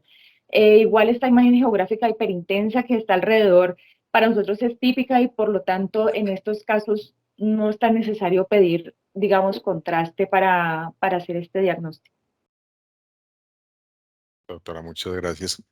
Y este es el último, la señora de 54 años que está con Dovato, con dolutegravir 3 un tratamiento al que muy probablemente llegó como una simplificación con todo lo que les dije ahorita, porque una paciente de 54 años llega a un tratamiento simplificado de dos drogas, un inhibidor de integrasa con un nucleócido, con un nucleócido, perdón, tan bueno como este, uno dice, este es el tratamiento para esta señora, este es lo que yo le hubiera dado por los riesgos que tiene por edad, etcétera, y desarrolla el problema en el hombro. Esta señora de 54 años con factor de riesgo de tabaco. Sí, bueno, pues la primera radiografía realmente no está muy bonita. Eh, pues realmente se ve sobrepuesto la cabeza humeral con la glenoides. No sé si en este caso hubiera tenido una luxación, que es lo que me parece que tuviera también esta paciente, pero bueno, lo que podemos ver es que a pesar de que no nos dé mucho, vemos que el hueso subcondral tiene casi la misma radiopacidad que el cuello, es decir, no hay mucho cambio que veamos para decirlo, y en este caso se interpretó como normal. Es Mm, posible que pues, la señora le hayan hecho, porque disponía de esas radiografías normales de años antes, a lo mejor porque se luxó el hombro y por eso casualmente tenía esas placas, ¿no? Y fue muy bueno porque pudieron publicar la radiografía de cuando no tenía el problema y las nuevas. y pues Por- quizás, aunque es raro que se haya luxado los dos hombros, bueno, no sé, es que cuando uno se luxa los dos hombros es casi que para nosotros como radiólogos sabemos que son personas que convulsionan porque es como la única razón para que uno se luxe los dos hombros. Pero bueno, no quiero entrar en otros temas.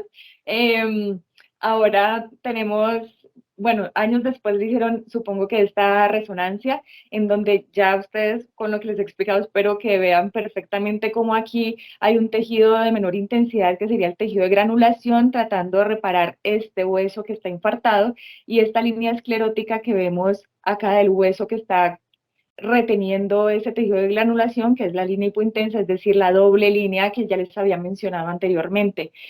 En la radiografía posterior, entonces vemos que ya hay una franca esclerosis subcondral. Si ven cómo de pronto esto solamente en la radiografía puede no ser tan específico de una necrosis vascular, pero la resonancia sí ya en la misma etapa claramente para nosotros es una necrosis vascular, a diferencia pues de la otra, del otro húmero, que en este caso sí ya logramos ver esta línea que es la semiluna, que ya está así por radiografía, ya empieza a ser un signo patognomónico. Y ya después vemos que si ustedes ven la esfericidad de esta cabeza humeral empieza a aplanarse un poco, esto se conoce ya como fractura subcondral, es decir, ya es un estadio un poco más avanzado porque ya empieza a haber efectivamente colapso de la superficie articular. Doctora, muchas gracias. Excelente. Bueno, finalmente para recordarles que tenemos que examinar bien el paciente, mirar cómo camina, y decirle que camine en el consultorio, ver si está cojeando, si está incómodo, si la marcha es asimétrica. A veces el paciente se puede quejar de dolor en la otra articulación porque por el dolor está apoyando mal y entonces comienza a molestarle la otra rodilla y la otra pierna. Mirarlo cuidadosamente si hay desalineación de la espalda, palpar la cadera, palpar la articulación, la rodilla, el hombro y mirar en los rangos de movimiento, sobre todo hablando de la cadera, la flexión y la extensión tanto en rotación interna como rotación interna y rotación externa, tanto en flexión como en extensión y la abducción, llevar la cadera a los extremos de la movilidad, porque lo que se describe es que los síntomas suelen ser más claros cuando la articulación se lleva a los extremos máximos de movilidad. Bueno, como conclusión, para terminar ya esto, y no tenemos sino ya 20 minutos para terminar, las causas de la osteonecrosis en las personas que viven con VIH al momento sabemos que son aparentemente multifactoriales, dependen del estado inmunológico al momento del diagnóstico y al momento en que se inicia el tratamiento antirretroviral. La historia de enfermedad definitoria de SIDA es muy importante, parece que es un factor asociado en todos los casos.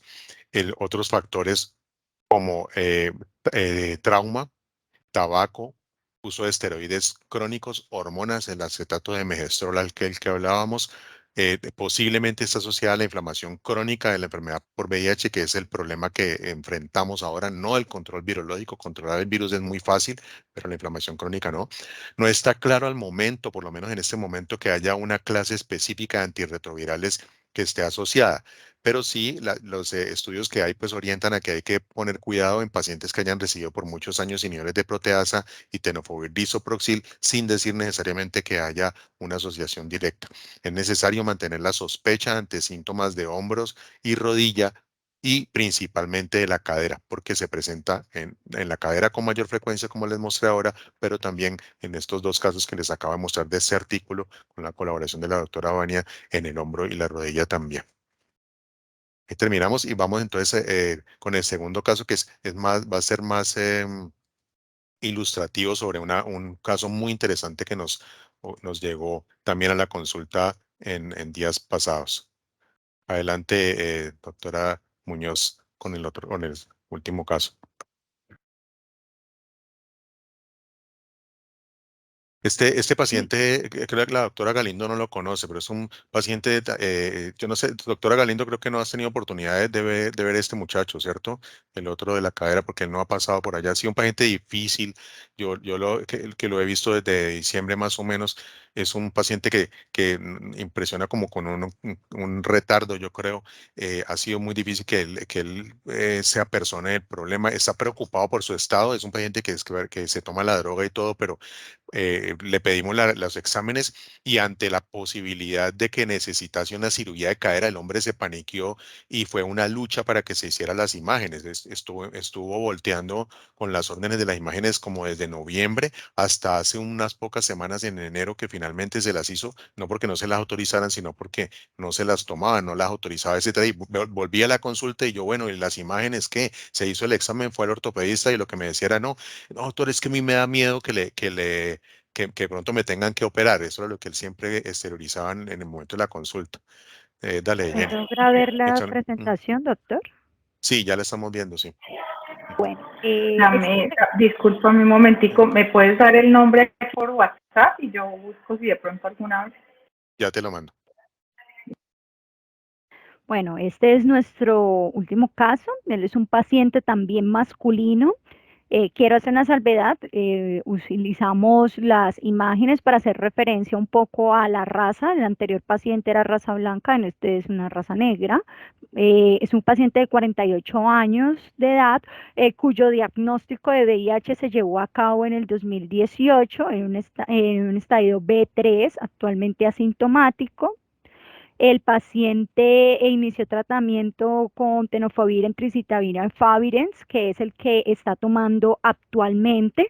Durante su registro de historia clínica manifiesta que presentó una interrupción en el mes de mayo de este año, por lo cual empezó a presentar pues un aumento de su carga virológica, porque hasta febrero de este año, no de 2020, sino de este año, se encontraba con una carga viral de 23 copias con unos CD4 de 522.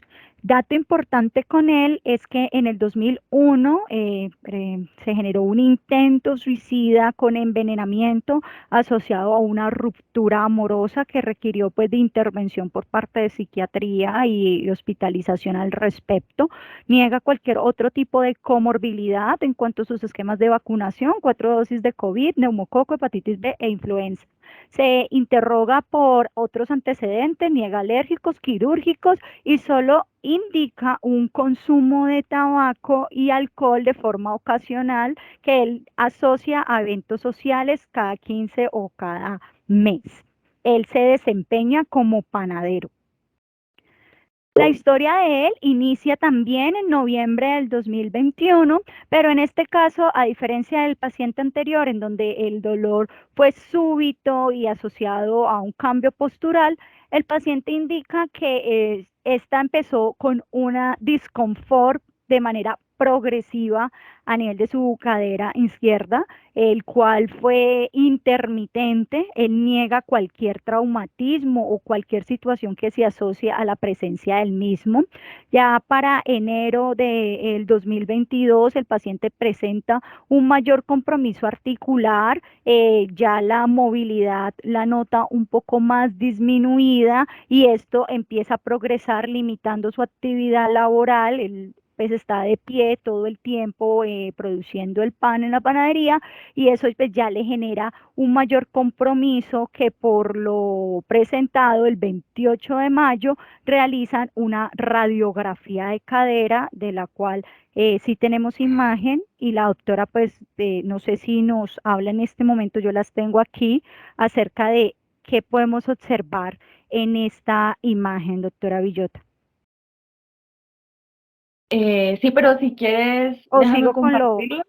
Ah, Si ok. quieres, ajá, yo puedo compartirla, porque puedo hablar de una de las dos, o prefieres que ¿O hable vas solo a de la hablar de la radiografía. resonancia? Ah, pues si quiere entonces termino el caso y habla de las dos entonces, doctora. Listo, dale. Ujú. Ok.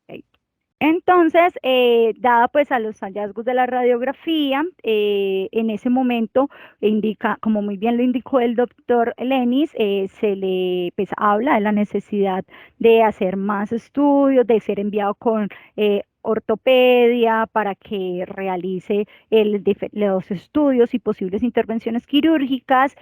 Sin embargo, pues el paciente se niega a esta situación, es muy reacio y temeroso, pero su condición pues se va empeorando, tiene ya un trastorno de la marcha, incluso con algo de asimetría muscular en la pierna opuesta, ya requiere de apoyos para la deambulación con necesidad de usar muletas.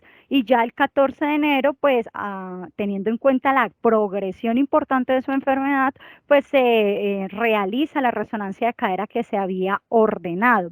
Sin embargo, en las últimas consultas, él indica que el 6 de febrero empieza a presentar un aumento más intenso del dolor en la cadera, niega enopatías, niega cambios inflamatorios locales o fiebres, pero el dolor es tan intenso que durante más o menos unos 10 días y va a la farmacia para aplicarse dexametasona casi diaria con diclofenaco para control del dolor. Entonces, ante toda esta situación, pues se direccionó al paciente al servicio de urgencias, pero lastimosamente se encuentra desvinculado de su EPS en ese momento y ya está en trámites pues para ser atendido de urgencias. Entonces, ahora le voy a ceder el espacio a la doctora para que nos comparta las dos imágenes. Dale. Bueno, esta es la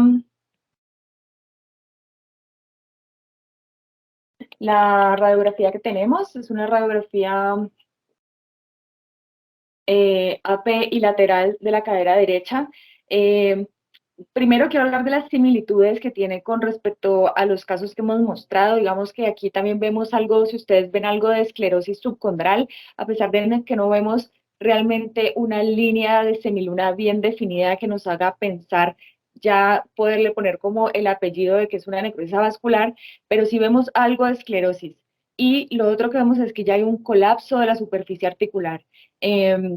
Adicional a eso, si ustedes se fijan, hay algunas áreas más radiolúcidas subcondrales que en general hace parte de unos quistes o erosiones que pueden haber en el hueso subcondral y estos quistes pueden darse tanto en la osteoartrosis como en la necrosis avascular en una etapa ya de colapso pues de la cabeza femoral.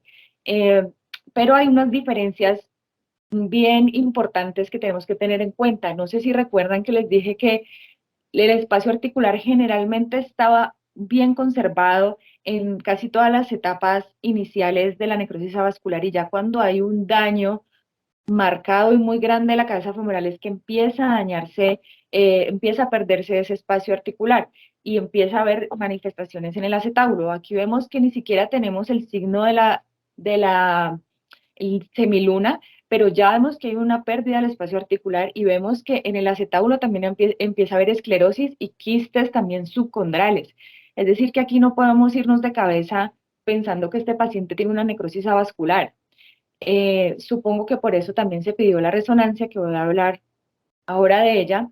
Lo primero, como mencionó el doctor Lenis, aquí nos sirve mucho que tenemos ambas caderas, tenemos una resonancia que siempre hacemos generalmente un campo de visión amplio para ver las dos caderas y vemos que la otra cadera está muy bien. ¿Y que nos encontramos entonces? quiero pues que hagamos como el checklist de lo que vimos. Vemos el área esclerótica hipointensa subcondral en este paciente. Pues no, miren que en este T2 con saturación vemos que desde el hueso subcondral empieza a haber una hiperintensidad. Vemos el tejido de granulación con la línea hipointensa después, que sería nuestro sello para decir que es una necrosis vascular, es decir, vemos esa doble línea que veíamos en la resonancia anterior, tampoco la estamos viendo. Entonces, ya en este paciente uno no puede estar pensando que lo que le está pasando es una necrosis vascular. ¿Qué cosas podríamos pensar que sí puede ser? El edema, recuerden que el edema óseo es el primer signo que tenemos para necrosis vascular antes de que se empiece a dar la doble línea, y sería un estadio casi en una etapa 1, y el derrame articular, pero estos hallazgos son lo más inespecífico que tenemos porque esos hallazgos se comparten con casi todas las patologías de la cadera, ya sea por osteoartrosis o por otras entidades como una artritis séptica. Entonces, ¿qué estamos viendo ese paciente? Hay remodelación, hay pérdida del cartílago, aquí ya no vemos cartílago, y si ustedes ven este T1, se ve el hueso subcondral casi que completamente erosionado. Entonces, este paciente fue un poco difícil interpretarlo porque podemos decir que todos estos cambios del hueso subcondral fueron por una artrosis, porque vemos pérdida de todo el cartílago, y los cambios subcondrales que estamos viendo como estos quistecitos.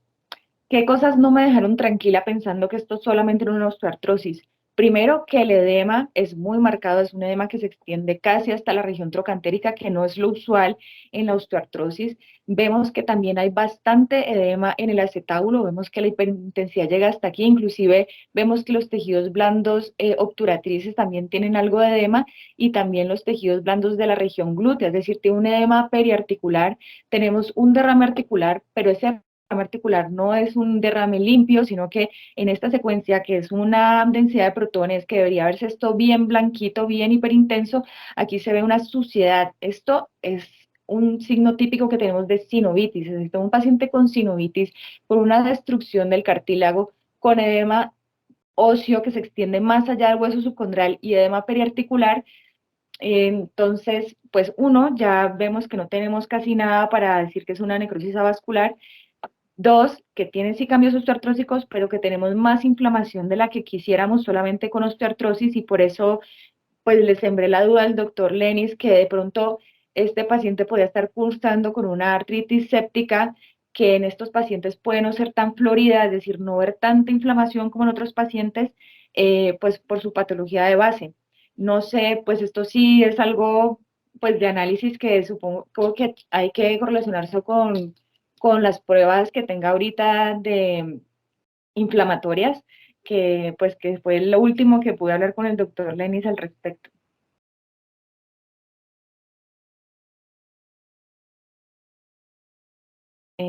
Hola. Dale, sí, te estamos escuchando. Bueno, sí, este fue el análisis de este paciente. Entonces, pues por imágenes no tengo signos de necrosis vascular, sí tiene unos signos de osteoartrosis, pero veo mucha inflamación dentro de la articulación, en el hueso y periarticular, que es lo que no me deja tranquila. Ujú. Listo. Doctora Jenny, estás con el micrófono silenciado. No, Voy a dejar de compartir.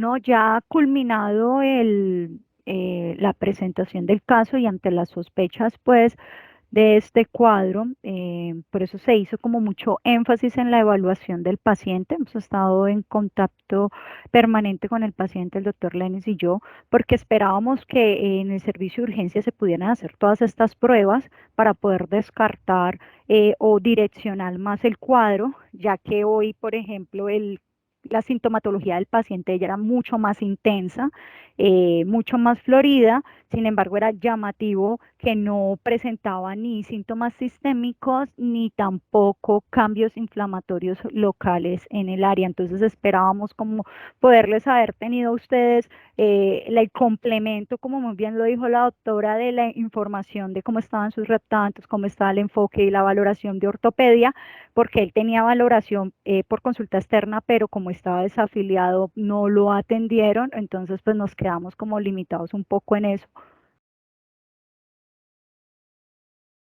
Sí, el paciente ha sido difícil porque llevamos tratando de hospitalizarlo desde la semana pasada y ahora estaba retirado de la EPS, entonces lo devolvieron de urgencias. Vamos a ver si finalmente ya logramos que lo atiendan, pues y que de alguna manera lo hospitalicen para hacerle las pruebas y bueno, les prometemos a los que nos sigan acompañando en unos días contarles qué pasó con la evaluación ya hospitalizado, porque pues obviamente esto ambulatorio va a ser difícil, sino imposible. No sé si la doctora Juliana Galindo quiere hacer alguna observación con respecto a este paciente que tiene un antecedente de intento de suicida, etcétera, a pesar de lo cual pues no ha aceptado la valoración por psiquiatría. Y como les digo, me da la impresión de que el tipo es bastante pues lento, ¿no? Uno le explica 1000 veces, yo le entrego todo por escrito, le imprimo las instrucciones, se las leo y el hombre tiene como problemas además cognitivos, entonces ha sido muy difícil. Y además una situación de explotación laboral también porque la incapacidad no la tramitó, porque el patrón no le dijo que si se incapacitaba le pagaba dentro de mes y medio, bueno, una serie de cosas que vienen ya dentro del índole la situación social. Yo creo que vamos a cerrar con unas preguntas que se pueden ser interesantes para la audiencia, pues invitamos a los que están conectados que si tienen preguntas las hagan, ese es el momento. Hoy tenemos como participantes los internistas fellows de infectología de la Fundación. Em, bueno, y queremos como hacer unas preguntas que nos sirvan a todos, que nos orienten y que nos ayuden a ampliar un poco más la situación. Doctor Daniel Hernández se levantó la mano, adelante. Gracias, buenas noches. Pues puntualmente este último caso, digamos, yo entiendo el enfoque de estas charlas, ni más faltaba. Entiendo como que digamos que el punto de vista que no podemos perder referente al tema osteoarticular y el VIH, pero en este último caso me llama mucho la atención, el paciente tiene un intento suicida, tiene un problema cognitivo, tiene factores, digamos, predictores para inadherencia y pues tiene un tratamiento antirretroviral con Efavirenz y que además es de baja barrera genética, ¿no? Solo doy esa pequeña cuñita, ¿no? Que me llama como la atención eso, y no sé si en los casos anteriores no alcancé a escuchar otros tratamientos antirretrovirales que hayan estado expuestos los pacientes, salvo los casos, los otros casos, digamos, los tres casos que tenían Gemboya, Dovato y el TAF con Darunavir y Ritonavir. Pero en este puntualmente, pues me llama la atención eso. Es decir, ¿no has pensado de golpe, independientemente de lo que se desenvuelva en este caso de índole articular, un ajuste de tratamiento? De pronto el paciente tiene algún trastorno neurocognitivo secundario a VIH y sabemos que el Efavirenz no pasa la barrera hematoencefálica, tanto como otros, o que los efectos secundarios a nivel neurotóxico del Efavirenz empeoren o profundicen más algo que tenga el de base, o que finalmente el paciente, pues Dios no lo quiera, no es por echar la sal, pero haga otro intento suicida y pues de harto nos sirve el enfoque articular, ¿no? Todo exacerbado por el efavirenz, digo yo. No sé, el doctor Lenis y la Sí, audiencia sí. qué opine. Sí, me parece muy válida la observación. Mira, te cuento que el paciente arrancó el tratamiento el 27 de diciembre de 2018 y para el 25 de enero, o sea, pasados 30 días, bajó la carga viral de 85.900 a 599 copias y para abril ya estaba indetectable. O sea que la respuesta fue muy buena, inmediata y pues no, con respecto a la barrera genética, a la probabilidad de falla, pues yo diría que ya es algo que quedó en el pasado porque pues un paciente que lleva 4 años con ese tratamiento y la única ocasión en que hizo viremias de 66.000 copias fue en el año 2022, en febrero del año pasado, cuando interrumpió el tratamiento porque se quedó sin seguro. E incluso nos atrevimos a reiniciarle con lo mismo y recuperó el control, pero básicamente pues para la parte de falla pues no. El uso de Favirenz pues, en pacientes con antecedentes psiquiátricos no es una contraindicación absoluta, pero tienes toda la razón en que pues, el haberlo utilizado en este caso pues, es discutible, ¿no? No necesariamente erróneo, pero sí discutible. Y yo no sé pues, si haya alguna cosa, ahí le pedimos la ayuda a la doctora Galindo. Este paciente con ese antecedente de intento de suicida hace tantos años, eh, si ahora que está tomando efavirenz, él no muestra ningún cambio en el trastorno de sueño o de estado de ánimo asociado al fármaco, está muy bien, está bien controlado. Si pensando en eso, valdría la pena considerar esta sugerencia de hacer un cambio o más bien nos quedamos quietos donde estamos. Eh, Hay cosas que se pueden hacer mejor, sí, es un paciente que ya tiene un problema en una articulación que probablemente va a necesitar una cirugía, entonces uno ya no quisiera ver el tenofovir disoproxil allí. Y desde el punto de vista psiquiátrico, pues si cambiar el efavirenz o no, pues seguramente te compro la idea. Para mí estaría bien pensar en eso, definitivamente, pero no sé si hay algo más allí que se nos escape y que sea como ya del ámbito del especialista. Doctora Galindo, adelante. Bueno, no, sí, pues yo pienso que el cambio en vista de que ahorita no ha tenido pues una nueva crisis, ni han sido intentos suicidas a repetición, y es una cosa que ya es a discreción pues de lo que ustedes consideren para hacer esos cambios, ¿sí? No, pero quería hacer dos anotaciones puntuales, considerando incluso que el segundo paciente pues no lo conozco, que ya sabemos que debo conocerlo, pero pues no lo conozco. Entonces, hay dos cosas que me llaman la atención. La primera de ellas es pues que inclusive en el primero uno se cuestiona un déficit cognitivo que no tiene, y en el segundo pues que sí ya no es tan cuestionado, sino que sí se ve que hay una dificultad cognitiva así sea leve, ¿sí? Entonces, volvemos a lo mismo, a la introspección. Son dos pacientes que vía neurológica o de su personalidad hay pobre capacidad de introspección. O sea, que son dos pacientes que es muy complicado que entiendan la situación de su condición médica de base, y pues llama la atención que justo sean estos dos casos con esa coincidencia. Lo otro es lo que mencionabas de la inflamación, ¿no? Todos conocemos una teoría monoaminérgica de la depresión. Sobre eso es que trabajan la industria farmacéutica, pero pues no es ninguna teoría nueva, ni digamos que hay una gran asociación entre la inflamación y la génesis de la depresión. Y básicamente los pacientes que hacen depresión, que fue lo que encontró el eslabón perdido pues, de esos estudios de los años 60, donde gente que había tenido eventos estresantes graves en su vida era la que hacía depresión, pero había una cantidad de gente que hace eventos estresantes a todas luces, pues traumáticos, violentos en su niñez, no hacía depresión. Lo que pasa es que pues nacemos con esa predisposición, ¿sí? Y tiene que ver con la inflamación, ¿sí? Entonces estas personas que se la pasan inflamadas todo el tiempo son las personas que hacen depresión. Tienen los síntomas emocionales reactivos a un evento adverso en su vida, como todos lo tenemos, pero estas personas no se bajan de ahí, como la mayoría de las personas van bajando, por ejemplo, mientras encuentran información al respecto, van solucionando o se van adaptando a su nueva situación.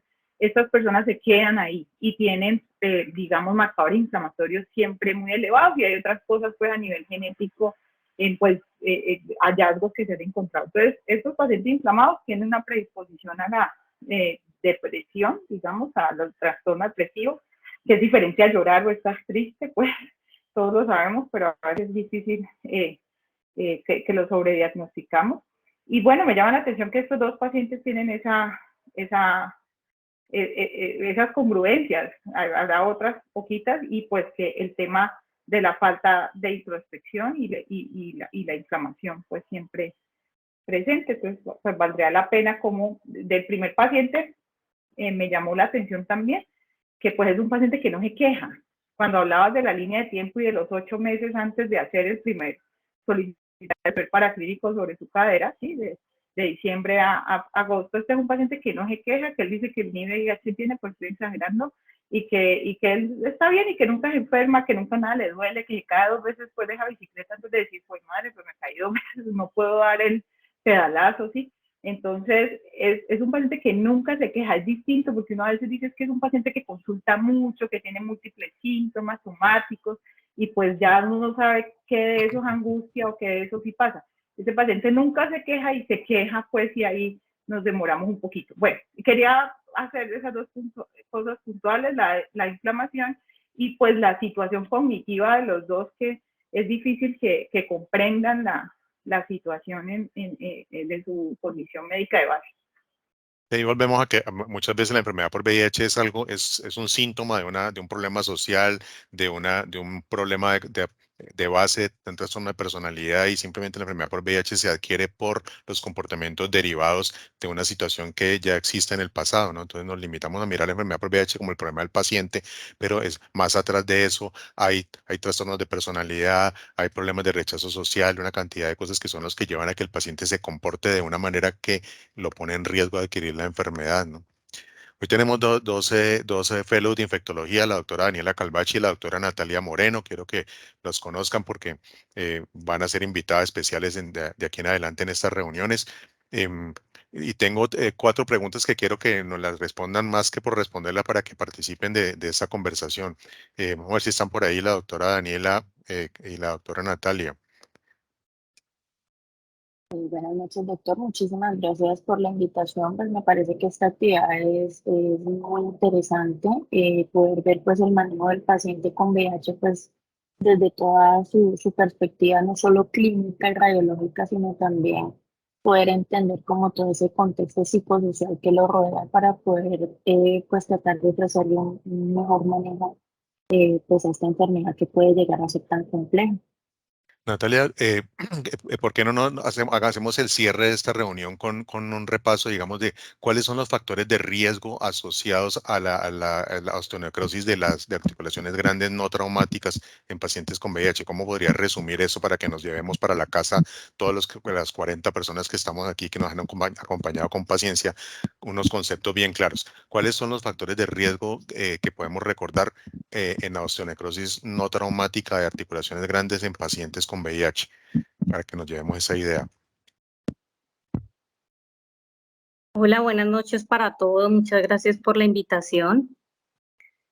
Bueno, los factores de riesgo que podemos tener, digamos, para artritis séptica, incluyendo pues en los pacientes VIH, está primero que todo, digamos, tener cualquier, digamos, alteración anatómica en la articulación como tal, ya sea, por ejemplo, desde tener artrosis o tener alguna enfermedad inflamatoria, por ejemplo, artritis reumatoide que me predisponga a tener infecciones a ese nivel. Por ejemplo, la edad avanzada, tener comorbilidades como diabetes, enfermedad renal crónica, cirugías previas, lesiones penetrantes, el consumo de drogas intravenosas y cualquier inmunosupresión, pues además de VIH, como pues pacientes con trasplantes de médula ósea, trasplante de órganos. Y hay unos factores menores, como por ejemplo, pues que estaba en este paciente, que es el alcoholismo, hepatopatías, y por ejemplo también pues hay más relación, digamos, el compromiso en hombres versus mujeres, ¿no? Entonces, doctora Moreno, cuando pensemos en artritis séptica versus como en este caso, versus la osteonecrosis, pensar si hay antecedente de trauma, si hay todas estas cosas que nos están mencionando, tenemos que siempre conservar ahí la idea de que puede no ser siempre una osteonecrosis, sino de pronto una artritis séptica, y movernos con mucha más rapidez y más certeza en la evaluación del paciente, ¿verdad? Así es, doctor, y pues realmente a veces el diagnóstico puede ser muy difícil, el diagnóstico diferencial, debido a que pues ambos grupos de pacientes se van a presentar con dolor e impotencia funcional, que el tiempo de evolución puede ser muy variable.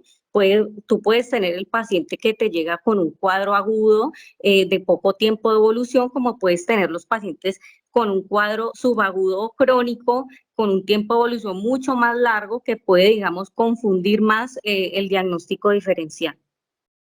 Entonces, la respuesta a la pregunta de cuándo sospechar que se trate más bien de una artritis séptica, de una infección y no de una osteonecrosis, sería cuando existan esos factores adicionales, sería una, ¿cierto? ¿Y qué más se te ocurre que podrías? Otros factores como los cambios inflamatorios, digamos, a nivel de laboratorio, que pues pueden ser inespecíficos, pero te pueden, digamos, orientar un poco más, como aumento de eritrosedimentación, proteína C reactiva. También se habla pues del uso de procalcitonina, y tener, digamos, a nivel local cambios inflamatorios pues además no solo de el dolor y la impotencia funcional, sino tener calor, rubor, pues te va, digamos, a orientar un poco más el diagnóstico. Ya si el paciente tiene fiebre, escalofríos, malestar general, pues obviamente ahí la claridad diagnóstica va a ser mucho mayor, pero hay que tener presente pues que estos síntomas como fiebre, escalofríos, malestar general, puede estar ausentes hasta en la mitad de los pacientes. Entonces, lo importante es conserve la sospecha diagnóstica de que puede ser otra cosa. Cuando el paciente llega con el dolor en la cadera, examínelo bien. Volvemos a lo mismo, ¿cierto?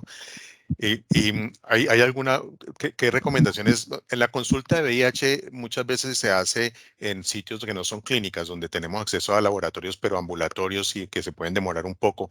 ¿Qué recomendarías o cuál es más o menos la vía diagnóstica desde lo más básico que el médico en la consulta externa puede comenzar a hacer si tiene un paciente con un problema en la cadera, en la rodilla o en el hombro y tiene dudas si se trata o no de una artritis séptica versus una osteonecrosis? Además de la parte de imágenes que ya nos la explicó bastante bien la doctora Villota, desde la parte de infectología, ¿qué sugerirías que debe empezar el médico general en la consulta o el infectólogo en la consulta de VIH si sospecha que hay que descartar una artritis séptica versus una osteonecrosis?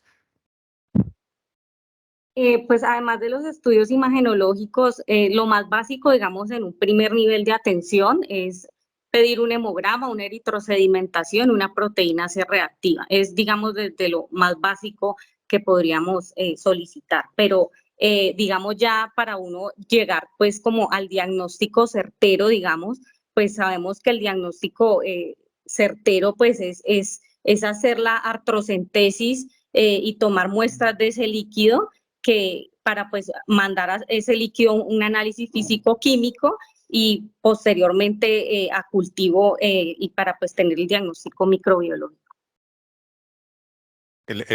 Básicamente el tratamiento tiene alguna recomendación con respecto a los gérmenes que uno espera encontrar allí o hay alguna cosa que nos puedas contar pues que sea como de interés de todos nosotros.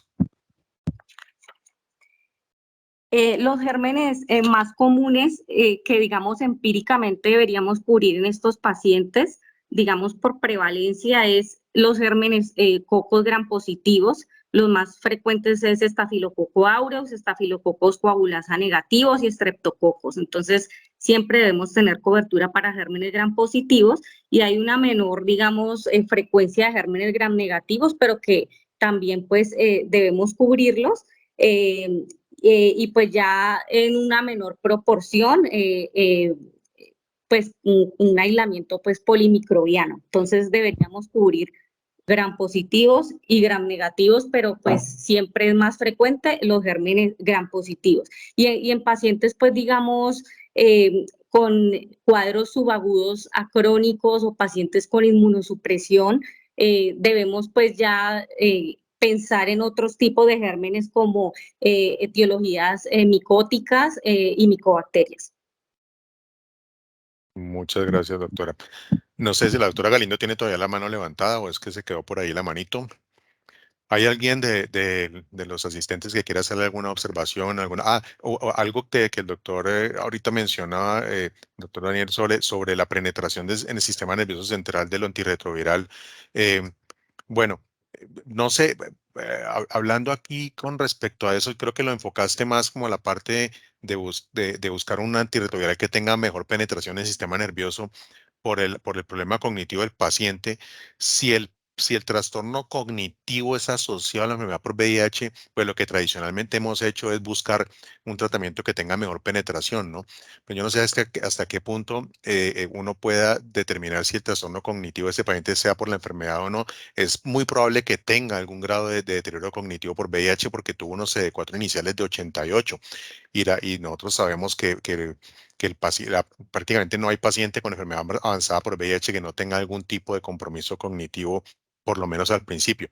Y esto se ha debatido muchas veces si debemos buscar en ese caso un antirretroviral que tenga buena penetración en el sistema nervioso central o lo mejor sería uno poder medir la carga viral en líquidos cefalorraquídeo y si la hay allí, pues dar el tratamiento, pero como eso no se puede hacer porque no existe interés realmente, porque los kits de carga viral pueden utilizarse para líquidos cefalorraquídeo también, no tenemos una forma comercial de medir carga viral en líquidos cefalorraquídeo. Lo que usualmente hacemos cuando vemos trastorno neurocognitivo asociado a VIH es cambiar empíricamente el tratamiento a algo que tenga mejor penetración. Aquí sería interesante ver si este paciente tiene algún problema cognitivo viejo o realmente podemos adjudicárselo a la enfermedad, lo cual pues puede ser un poco difícil. Eh, pero bueno, tenofovir en ticitabina tiene buena penetración, efavirenz no tanto. Ahí buscaríamos de pronto algo que tenga mejor penetración, pero ya digamos que ir a la minucia que es medir la carga en líquido cefalorraquídeo y lo que pensábamos tanto en el pasado que fue tan importante y seguramente por eso el doctor Hernández lo recuerda, pues usualmente no lo hacemos, pero yo creería que si somos bien estrictos en este paciente, estaría de acuerdo en cambiarle el tenofovir por otra cosa y quizá también de pronto el efavirenz, sin que mantenerlo en ese tratamiento sea necesariamente erróneo, porque pues, el paciente está cómodo, está bien controlado, eso es barato, es fácil de conseguir, la EPS se lo va a dar con facilidad. Si se queda sin seguro, como pasa con este paciente, comprar eso le va a costar 80.000 pesos, mientras que si lo pasamos a un inhibidor de integrasa, pues le va a costar 400.000. Son todas las cosas que uno tiene en la vida diaria que enfrentar cuando tiene la necesidad de tomar una decisión frente a este caso, ¿no? Yo puedo dejarlo allí, va a estar bien controlado, pero me asalta la duda del efavirenz, me asalta la duda del tenofovir disoproxil y la densidad mineral ósea en un paciente que ya tiene una articulación fregada, eh, pero también me asalta el que si lo cambio el paciente se queda sin seguro, pues la otra droga la consigue baratica, vende unos panes y la compra, mientras que un inhibidor de integrasa no. Todas esas cosas entran y por eso yo no me atrevo a decir que quien le inició el tratamiento a ese paciente con esa droga haya sido necesariamente erróneo o arriesgado, porque pues cada caso es aparte. Dale, Daniel, para que comentes y luego de pronto tenemos otras dos personas que quieren hablar antes de terminar y no usas de la paciencia. Doctor Hernández. Sí, no, sí, qué pena. No, simplemente era como algo como más académico con el objetivo de examinar con lupa el disoproxilo y el efavirenz en este caso. Lo otro que quería comentar, algo muy pequeñito, y es como la importancia de la parte clínica. Es decir, por ejemplo, en el primer caso nos enseñó que el paciente se quejaba y se quejaba y se quejaba una semana, 2 semanas, un mes, y eso es un signo de bandera roja para prácticamente para virtualmente cualquier dolor y pues específicamente en la cadera. Es decir, uno de los signos de bandera roja es que el dolor persista si van a estar 6 semanas o 4 semanas. Y de todas maneras, algo como que me impactó era que el hombre muy juicioso fue a su terapia y que la terapia ni siquiera la soportó. Entonces al menos en mi caso, me hubiera prendido las alarmas desde un inicio y pues no, es decir, sin ánimos de ser punitivo ni mucho menos, pero de todos los casos, pues todos aprendemos. Y me parece a mí que este caso, este primer caso que lo hablamos, había muchas alarmas ya aprendidas desde un inicio que de pronto, digamos que de golpe, gracias a estas charlas, vamos a ponerle cuidado de cara al futuro. Sí, sí, eso lo comentamos al principio, cómo el paciente se escapó y probablemente con un examen físico más riguroso se habría logrado diagnosticar más tempranamente. Tengo a Daniela Elena con la mano levantada también. Muchas gracias, doctor. No, para complementar un poco la información pues, que dio Natalia, tener muy en cuenta que en este tipo de pacientes en particular, que es el paciente inmunosuprimido, puede ser más común el compromiso por gérmenes gram negativos que en el resto de la población en el contexto de una artritis séptica. Entonces, este es un grupo en el que habría que tener en cuenta pues este otro grupo de microorganismos que igualmente no es tan común pues ver estos eventos etiológicos en otro tipo de pacientes, como el paciente VIH sí pudiera ser pues muy importante tener en cuenta esa consideración. Y en segundo lugar, teniendo en cuenta el alto riesgo y la probabilidad alta de que estos pacientes con artritis séptica puedan cursar con una bacteremia, pues situación que puede representar pues hasta un choque séptico en estos pacientes, la toma de los hemocultivos puede ayudarnos también a recuperar ese microorganismo en caso de que en ocasiones no podamos tener a la mano la Centegis, que si bien es indispensable, sabemos que a veces en nuestros medios puede ser difícil de obtener las muestras del líquido sinovial.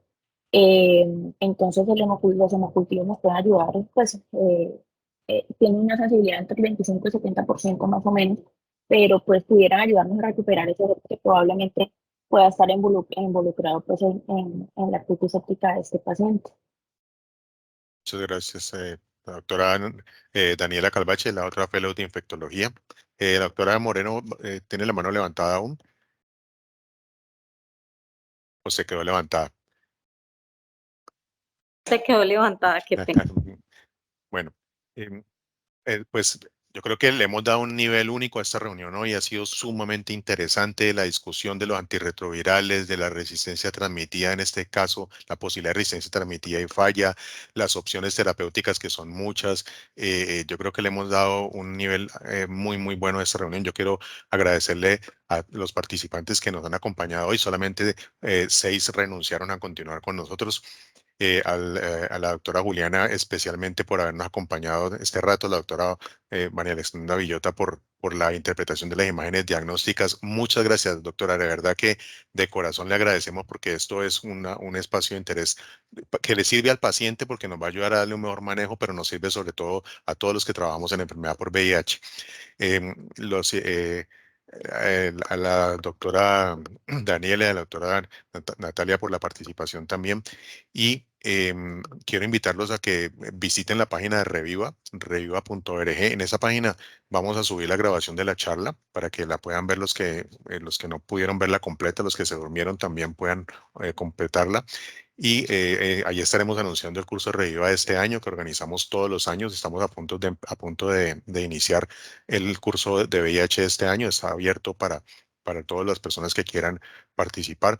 Es el único evento académico regular que se ha llevado durante ya casi 10 años, que lo estamos haciendo para enseñarle a la gente sobre VIH desde lo más básico a lo más complejo. Ahí tenemos invitados tan buenos como los que hemos tenido hoy y con una claridad pues absoluta como la que hemos tenido hoy para que la gente aprenda, para que la gente repase y para que se interesen en el trabajo con esta patología que es tan compleja y que todos los días cambia tanto.